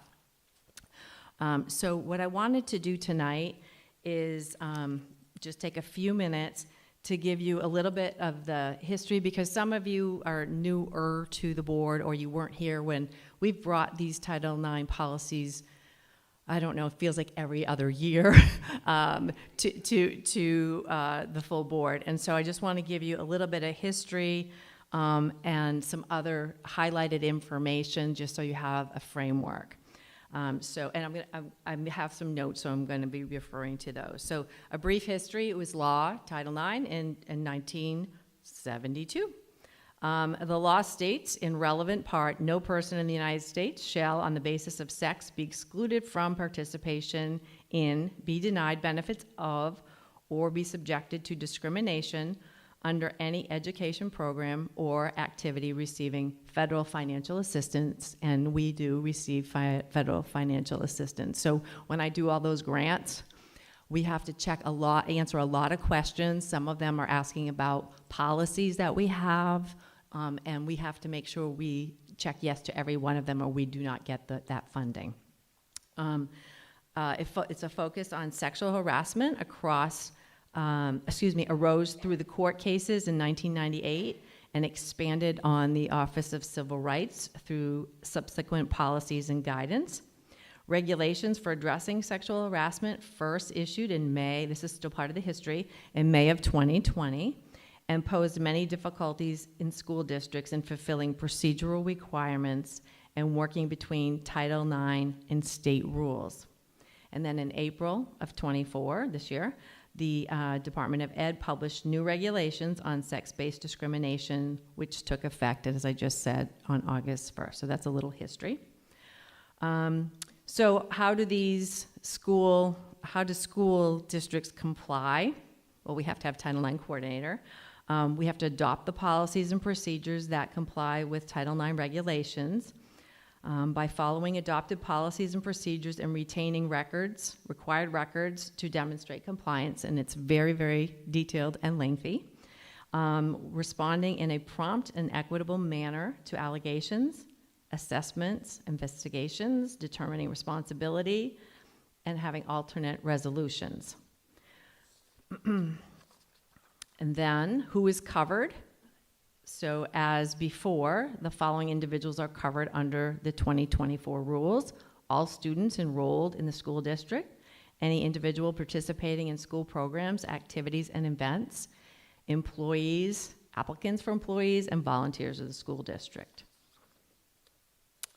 What conduct is prohibited? So, prohibited sex discrimination includes discrimination based on current, potential, or past pregnancy or related conditions. So we're going to get to that policy shortly. Schools now have the affirmative obligation to provide a pregnant student with Title IX coordinator's contact information upon learning of a student's pregnancy. So in one of the policies, you'll see there are two of us listed as Title IX coordinators, myself and Charlie Mellon. So that information, so this other part is, this is an obligation that falls to all employees of K-12 school district. So if at any point, anywhere, that a student shares that they are pregnant, that they've had a miscarriage, that they are nursing, anything related to pregnancy, the person who is told has an obligation to provide them with our contact information. So we'll have to make up some way to card or whatever to give them. And these regulations, our obligations are, we must provide reasonable modifications for pregnant students. So it must be based on individual student needs, must consult with the student, so we have to have a consult with the student. Are all your needs being met? Examples would include increased access to food or restrooms, more frequent visits to restrooms, extensions of time for coursework, rescheduling of tests, counseling, elevator access, et cetera, et cetera. You kind of can get it because, some pregnancies are different than others. So that's a new change. How is it defined? Sexual harassment is defined. It's a hostile environment. Sexual harassment is now defined as unwelcome conduct, which was on there before, based on sex, that based on the totality of the circumstances is subjectively and objectively offensive and is so severe, or, that or is a big shift. Pervasive, that it limits or denies a person's ability to participate in or benefit from their educational program. That is a major change from the 2020 rules, which defined sexual harassment as unwelcome conduct based on sex that was so severe, pervasive, and. So it's or, doesn't have to be both now. So that's one of the highlighted changes. Because I know this is a lot and it's dense, and we're not going to compare back and forth, as Colin said. It's too confusing. It's so dense, right? So we're just going to go with that part's gone. This is, but we wanted you to have a sense of what those changes are, because I think you're always trying to compare the two. Where does Title IX apply? Title IX now applies to sex-based hostile environments occurring under the recipient's education program or activity, even when the conduct alleged to be contributing to the hostile environment occurred outside the recipient's educational program or activity. So it doesn't have to have happened on campus. And I'm going to tell you that those cases happen frequently. If you had to say how many are on and how many are off, probably more are off. That's a big responsibility. Let's see, practically speaking, schools should address the alleged conduct if there's an impact, and here's why, right? If there's an impact or possible hostile environment to a student at school. So we know that things that happen outside of school and in other areas, could be on the weekend, could be on social media, doesn't always happen, impact that one or more students' ability to access their education and feel comfortable and safe in a setting. Key procedural changes. The complaints and the new rules make it easier. It's almost funny saying making it easier, right? Because it's a very complex process. To file a Title IX complaint. Complaints used to have to be in writing. We used to have conversations with parents. You know, if you want to go this route and put it in writing, we will do a formal investigation. We gave them the choice. It doesn't, but we said it had to be in writing. It now can just be a verbal. It does not have to be in writing, so it makes it easier for the complainant. And lastly, almost lastly,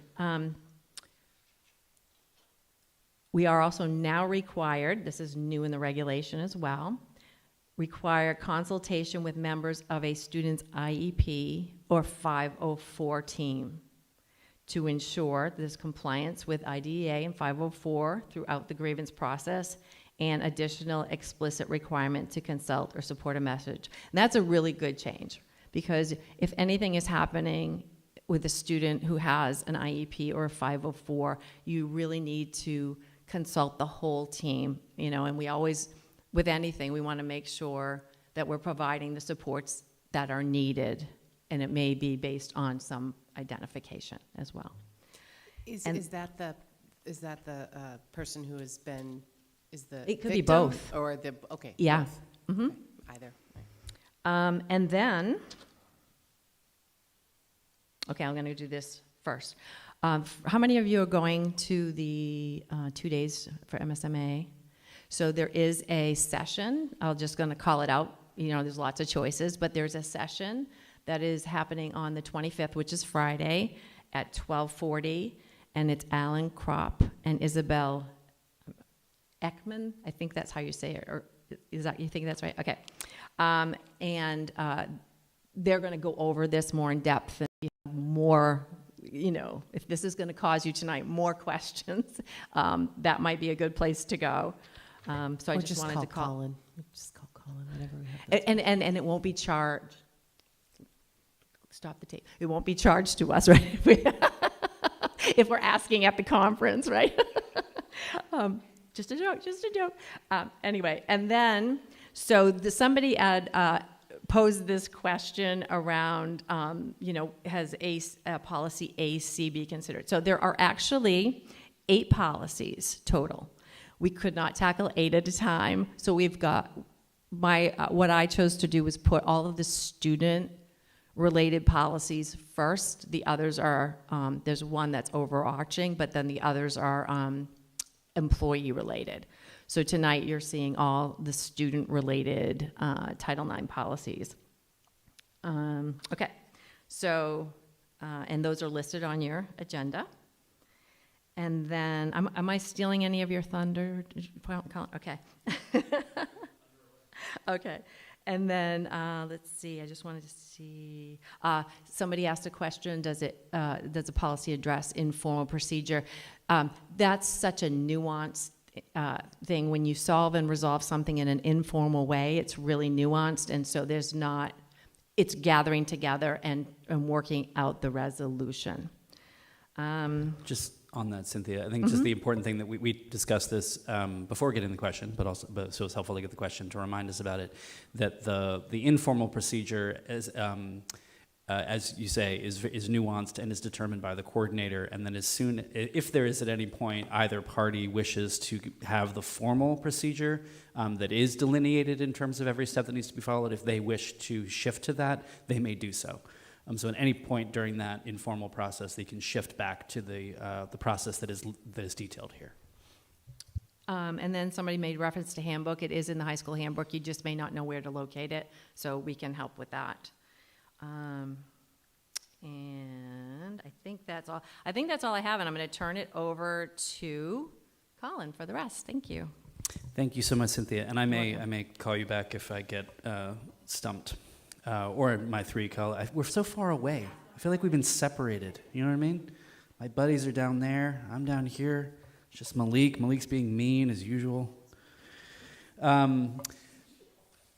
So, as Cynthia stated, the policies we're looking at are all the law changes are changes to federal policy. So they're policies that are impacted by Title IX changes.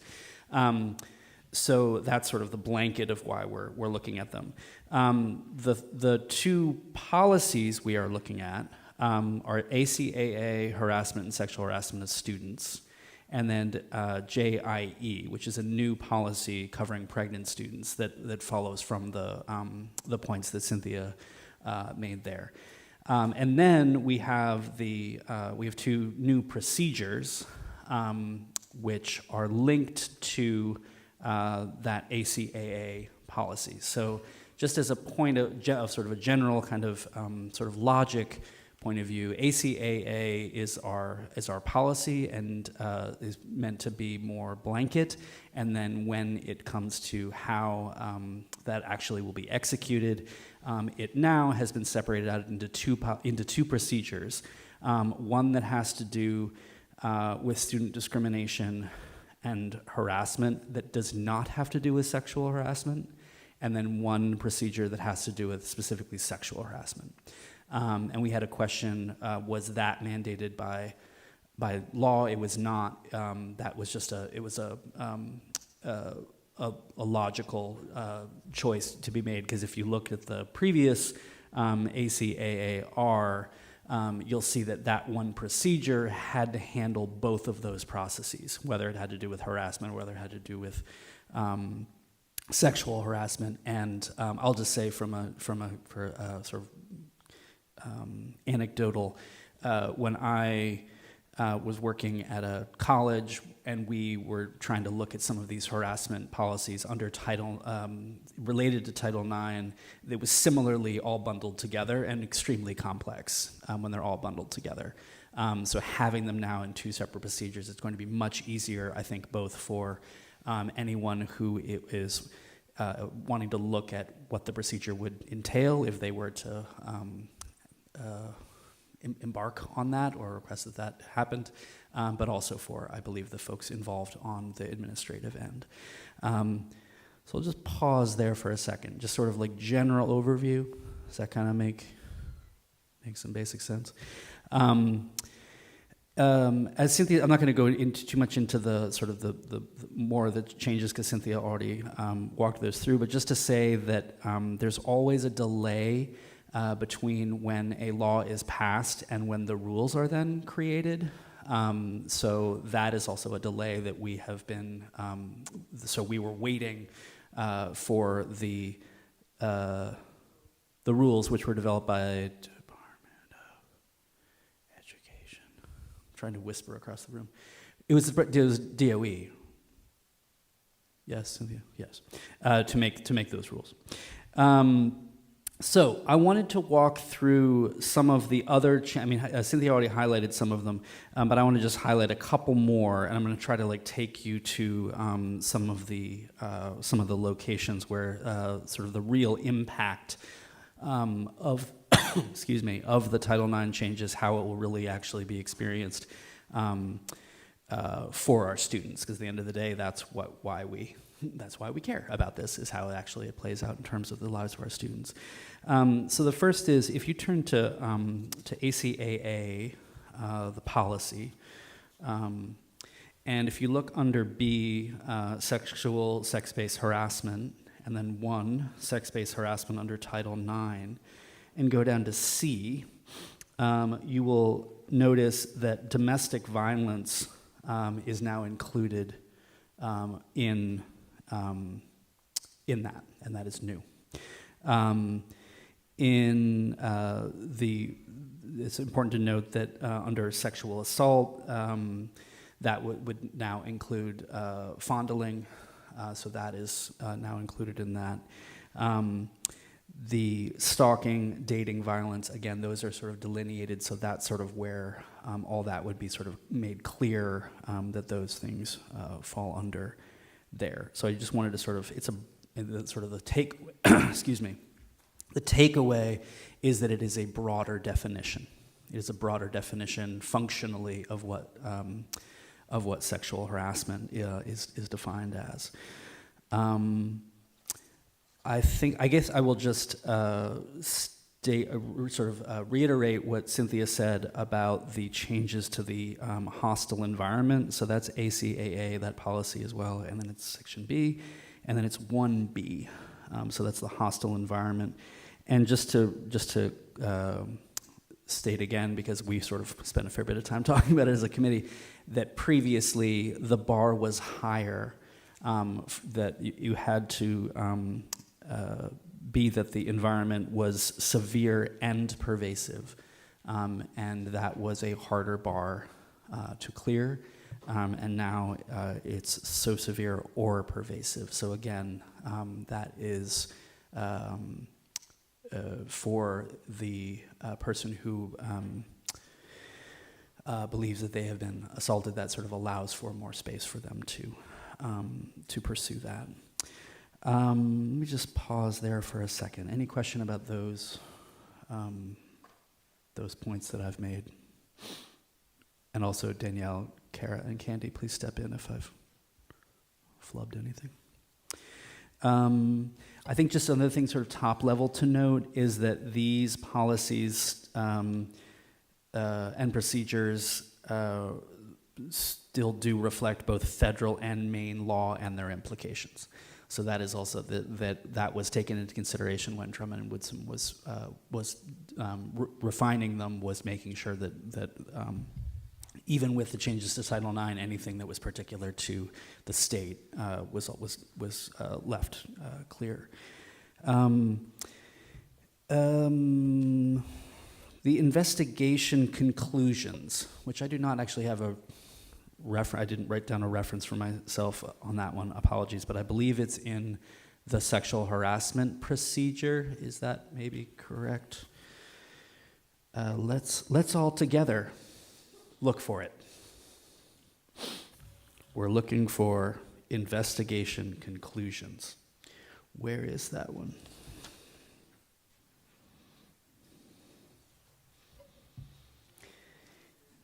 It is in the procedures. Well, here, tell you what, I'm going to tell you why we're looking for it and why we care.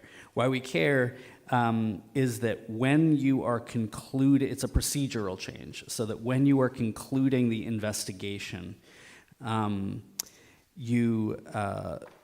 that investigation has been concluded, now the coordinator will reach out to both parties, the accuser and the accused.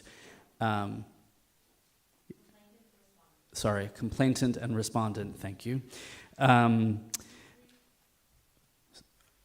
Say again. C3, thank you very much.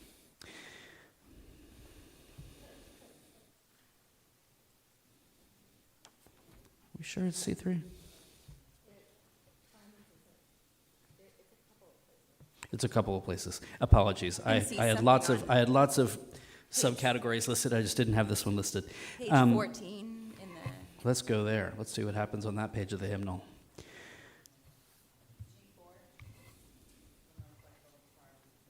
There you go. Thank you. So the point is that that both parties will be contacted, that the investigation has reached a conclusion, and that both parties will be offered the opportunity to sit individually, not together. They'll be offered an opportunity to sit with the information, to understand it, just understand what has been investigated, and the description of all of the evidence. And the note I have here, Cynthia, is if either side asks to see the evidence, they can respond. Can you clarify that for a moment?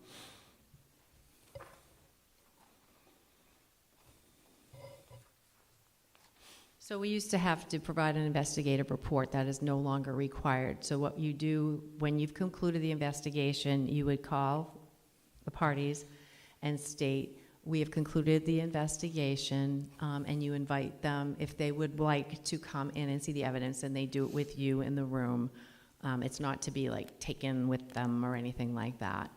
And, so that's offering. And then if they decline that, then you would just send out the finding in writing. Or if they do come in, you still send out the finding in writing. Right, so the change is that opportunity to see it before the investigation is sent out, which again Right. is It's a courtesy, which is appropriate. Significant.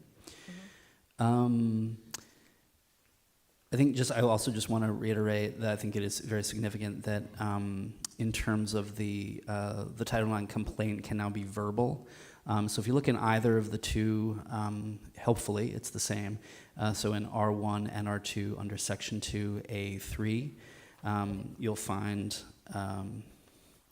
that it just states that the coordinator will effectively, whether or not it's submitted as a written report or not, will then make it converted into a written report. So it can be a verbal complaint. Let's see. Cynthia, actually, could you step? We also had a note here that we talked a bit about how it used to take more staff to investigate the process, and now it's a bit more streamlined. But since that lives in Cynthia's world, I thought she could. Sorry, it's a very nice chair. It's very Getting my steps in, we Captain had a Kirk kind of chair. Sitting today. I remember, I don't know, was it 2 years ago, whatever, we were going through, I think it's the 2022 version, I don't know. But anyway, in the trainings with Robin Woodson, we had maybe 6 hours in August. And everybody on the call or on the Zoom was saying, we need to hire 4 people to do this because you needed an investigator, then you need somebody to review and determine, and then you need somebody to provide the consequence. I'm not saying all the layers, but there was 4 tiers of layers, and now it's not that, much less, a couple of tiers. So we do have enough employees to handle that. Me, no. But speaking about training, what is the plan or the expectation? Because there are new pieces that are the responsibility of every employee Yes. of the district. So Yes. how do we roll that out? Yes. So I think with the pregnancy one, we're going to actually have to talk about it at our administrative team meeting, and then here's how, I think they should do it at a staff meeting. It's my initial thinking. We may come up with a better idea, but right off, because this is law. We've already talked to them about it, but we haven't adopted the policies yet, and we also have to figure out how to make the cards and all of those things. So most of our Title IX trainings we buy in a package from Drummond Woodsum. However, that package has already been put out this year, and there's nothing about, for example, pregnant students. So that, I'm sure, will be an added one going forward. But for this year, we're going to have to do direct communication with particularly the high school. Hopefully that's all on that particular policy. But we'll have to do it with everybody. So that actually it should be everybody, because we're going to have to, it could be a bus driver. It could be somebody that works in the kitchen. Could be somebody that tells somebody that that's an elementary school teacher, because it's somebody that they have a relationship with. So every K-12, pre-K-12 I should say, it says K-12 on here, but it's pre-K-12, every employee needs to know that. So we're gonna work and figure a way out, but because a staff meeting is not probably gonna get everybody, so we're gonna have to figure that out. But we will do that. We'll figure that out. I think that's all I have for you. Thank you so much, Cynthia. The witness is excused. We're just going to wait for you to sit back down. And then the witness will be called back up. I think that before I just skip on to some of the other questions that folks sent in, so thank you again for sending those in advance, super helpful, is just to say that I think sort of if we were to sort of a takeaway here in terms of what has happened to these policies is that the definitions for sexual harassment have been expanded, some of the procedures have been streamlined, and there's a bit more transparency at some of those different stages. So that would be sort of my overarching kind of takeaway that I would encourage us to look at. And as Cynthia said, when we were given these policies to review by Drummond Woodsum, we were under punishment of public humiliation or something. We're not allowed, we're sort of told to not mess with the language, which is very, very hard for our committee because we really like to mess with the language. So we restrained ourselves. But I think it's important to note that there were some questions that came up about some of the language. And I think that I want to talk a little bit about that, and I think we can sort of flag if there might be some things that we want to ask that we might look at between this and second read. My belief is the things that I'm gonna focus on do not have anything to do with anything sort of that would impact sort of the legal changes, but just might clarify some of the use of the documents. So I'm going to sort of go through a couple of those things. So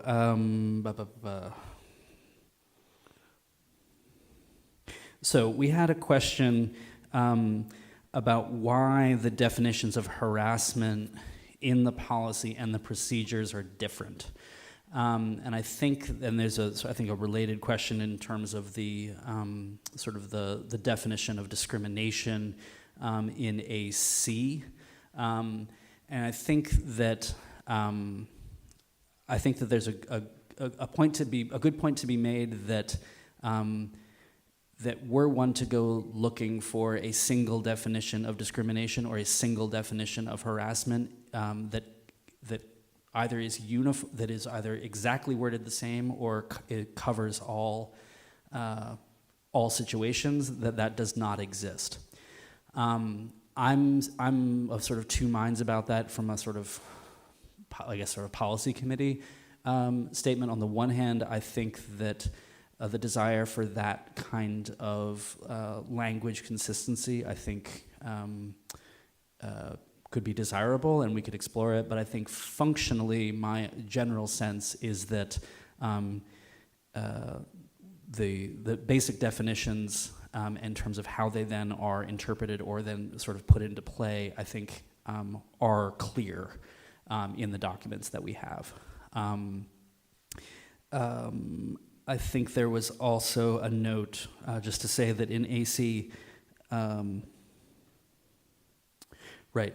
ACAA, the policy itself, does not contain a subcategory called definitions, but the procedures do. And so again, I think that would be sort of a situation where we might say, all right, is it appropriate for us to try to pull all of the definitions out of the two procedures and put those all into the overarching? Again, I think it's probably, it's sort of a functional, question. There's so many definitions in the R2, I believe is the sexual harassment procedure, that I think it would start to defeat the purpose of having, again, a policy and a procedure, and again, having that broken down. But I think just to note that yes, I think there is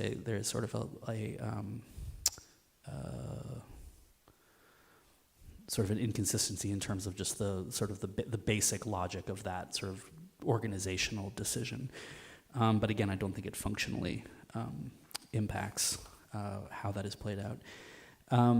As Cynthia said, we're going to be looking through some of the eight total policies and procedures that are impacted by Title IX, and we'll be bringing those back. I guess I'll just say from a sort of like 30,000-foot view, I think that's something we're going to keep an eye on as a committee to just sort of like to see whether, again, we're introducing any other sort of, not inconsistency, but whether we're introducing any other potential confusion between how the different policies talk to each other, procedures talk to each other. I am going to stop there for a moment because I've talked a lot. These are very complex. I know I asked for questions in advance. If you have questions, we'd love to try to talk about them or consider them as we go back for a second read. I was curious if there was any conversation specifically around the pregnant student one, basically making every employee sort of a mandatory reporter of the situation to the Title IX coordinator, like having students know that if they tell someone in confidence, that person is then required to tell you. I mean, it's one thing to say that they're required to give them your information, the Title IX coordinator's information, but it also states that they will also tell you so that you can reach out to the student. I was just wondering if there was any talk about that. We didn't directly talk about that. Again, I think that probably fell into the category of things that we didn't feel like we had agency. Sure. No, over. I totally understand. So I think that but I think again, like technically in terms of process and in terms of how staff, how staff engages with that, and then again, how any of that would be communicated to us, to the student body generally, before pregnancy, would be, yeah, I don't know exactly how that would be implemented, but I think that's probably a leadership team question, maybe. Is that a fair? I'm punting it, but is that a fair? No, punting? I mean I assumed it was, this was the language we got, so this is the language we're looking to approve. I was just curious if you guys had any conversations about that and the communication with students, and if it would sort of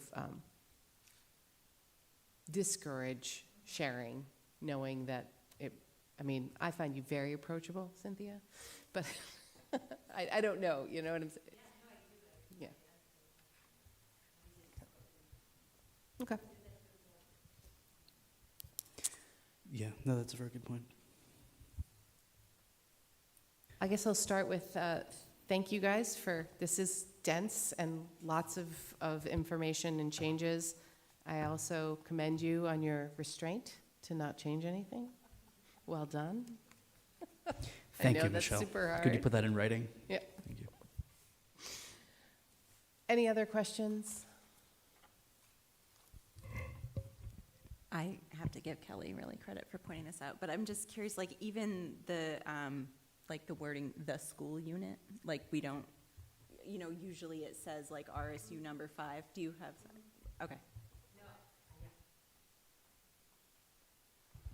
We're changing it's going to be school unit for everything now. Yeah, so no. No, I actually had this same thought, and when looking at it, it's the way it's worded, complaints will go to the school unit, right? And so we can do that. We can look at that. That would not change any. Although I also want to add You one said thing. we couldn't change anything. No, I know. That's what I'm like. I have to tell you this, Mom, you'll appreciate this. Ginny, after the meeting, because I always send all the minutes to her and everything, and she's like, I can't even say what she said, but she's like, yeah. How they didn't change anything?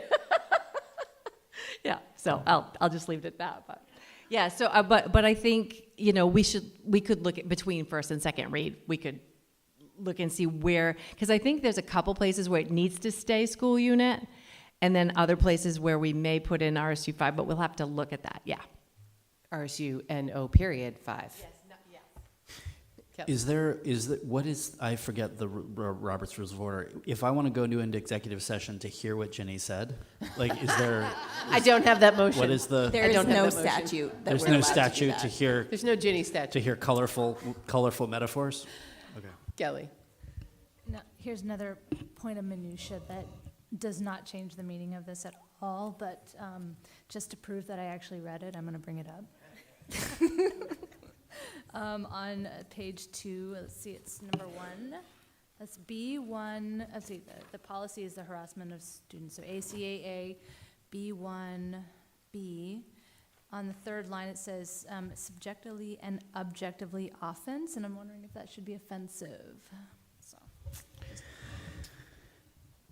That's talking about football offense, football offense and defense. I think we can probably take care of that one. We'll send it to the football team and see if they can deal with that. And if the policy from Drummond Woodsum had it misspelled, I think we should just take a small part of their fee off the invoice. Send it to Kelly. Agreed. Good. Any other comments, questions? I think we have a motion and a second already on, oh, Maura, yes. Was there also a change around gender identity? I apologize for not asking this in advance. Was there also a change around gender identity? I think that the change was it's now defined as it can be that it's considered sexual harassment if someone's harassed on the basis of gender identity. That Yeah, might have already been in main law, but I don't think it was in federal law, so it's, I don't know. No, well. I don't know if we were already. That changes in terms of like what we are moving from to what we're moving to. There's no change because just in terms of under ACAA, because it previously did state that you could not harass someone under gender identity, and that is still listed. I don't know. Now it may just be considered sexual harassment.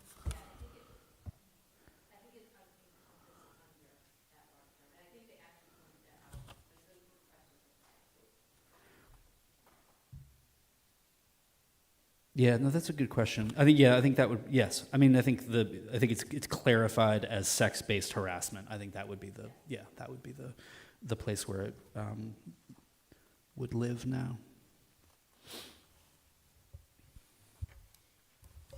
I also just want to say thank you to Cynthia for, I mean, this is so complex and we're just responsible for reviewing it as part of our duties as school board, but Cynthia engages this as a full part of her role, and just clearly has a very firm handle on how all of this works, and that is very appreciated.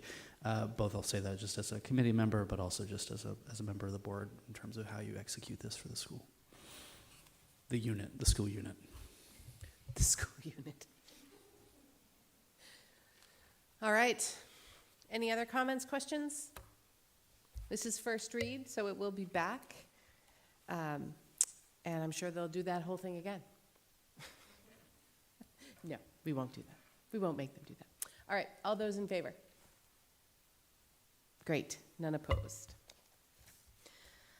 All right, so we have no unfinished business, no new business, that seems strange to say, no personnel, public comment. All right, so then I would take a motion to enter into executive session as outlined in 1 MRSA section 4056A for the purpose of discussing a personnel matter. Maura, thank you, and Danielle. All those in favor?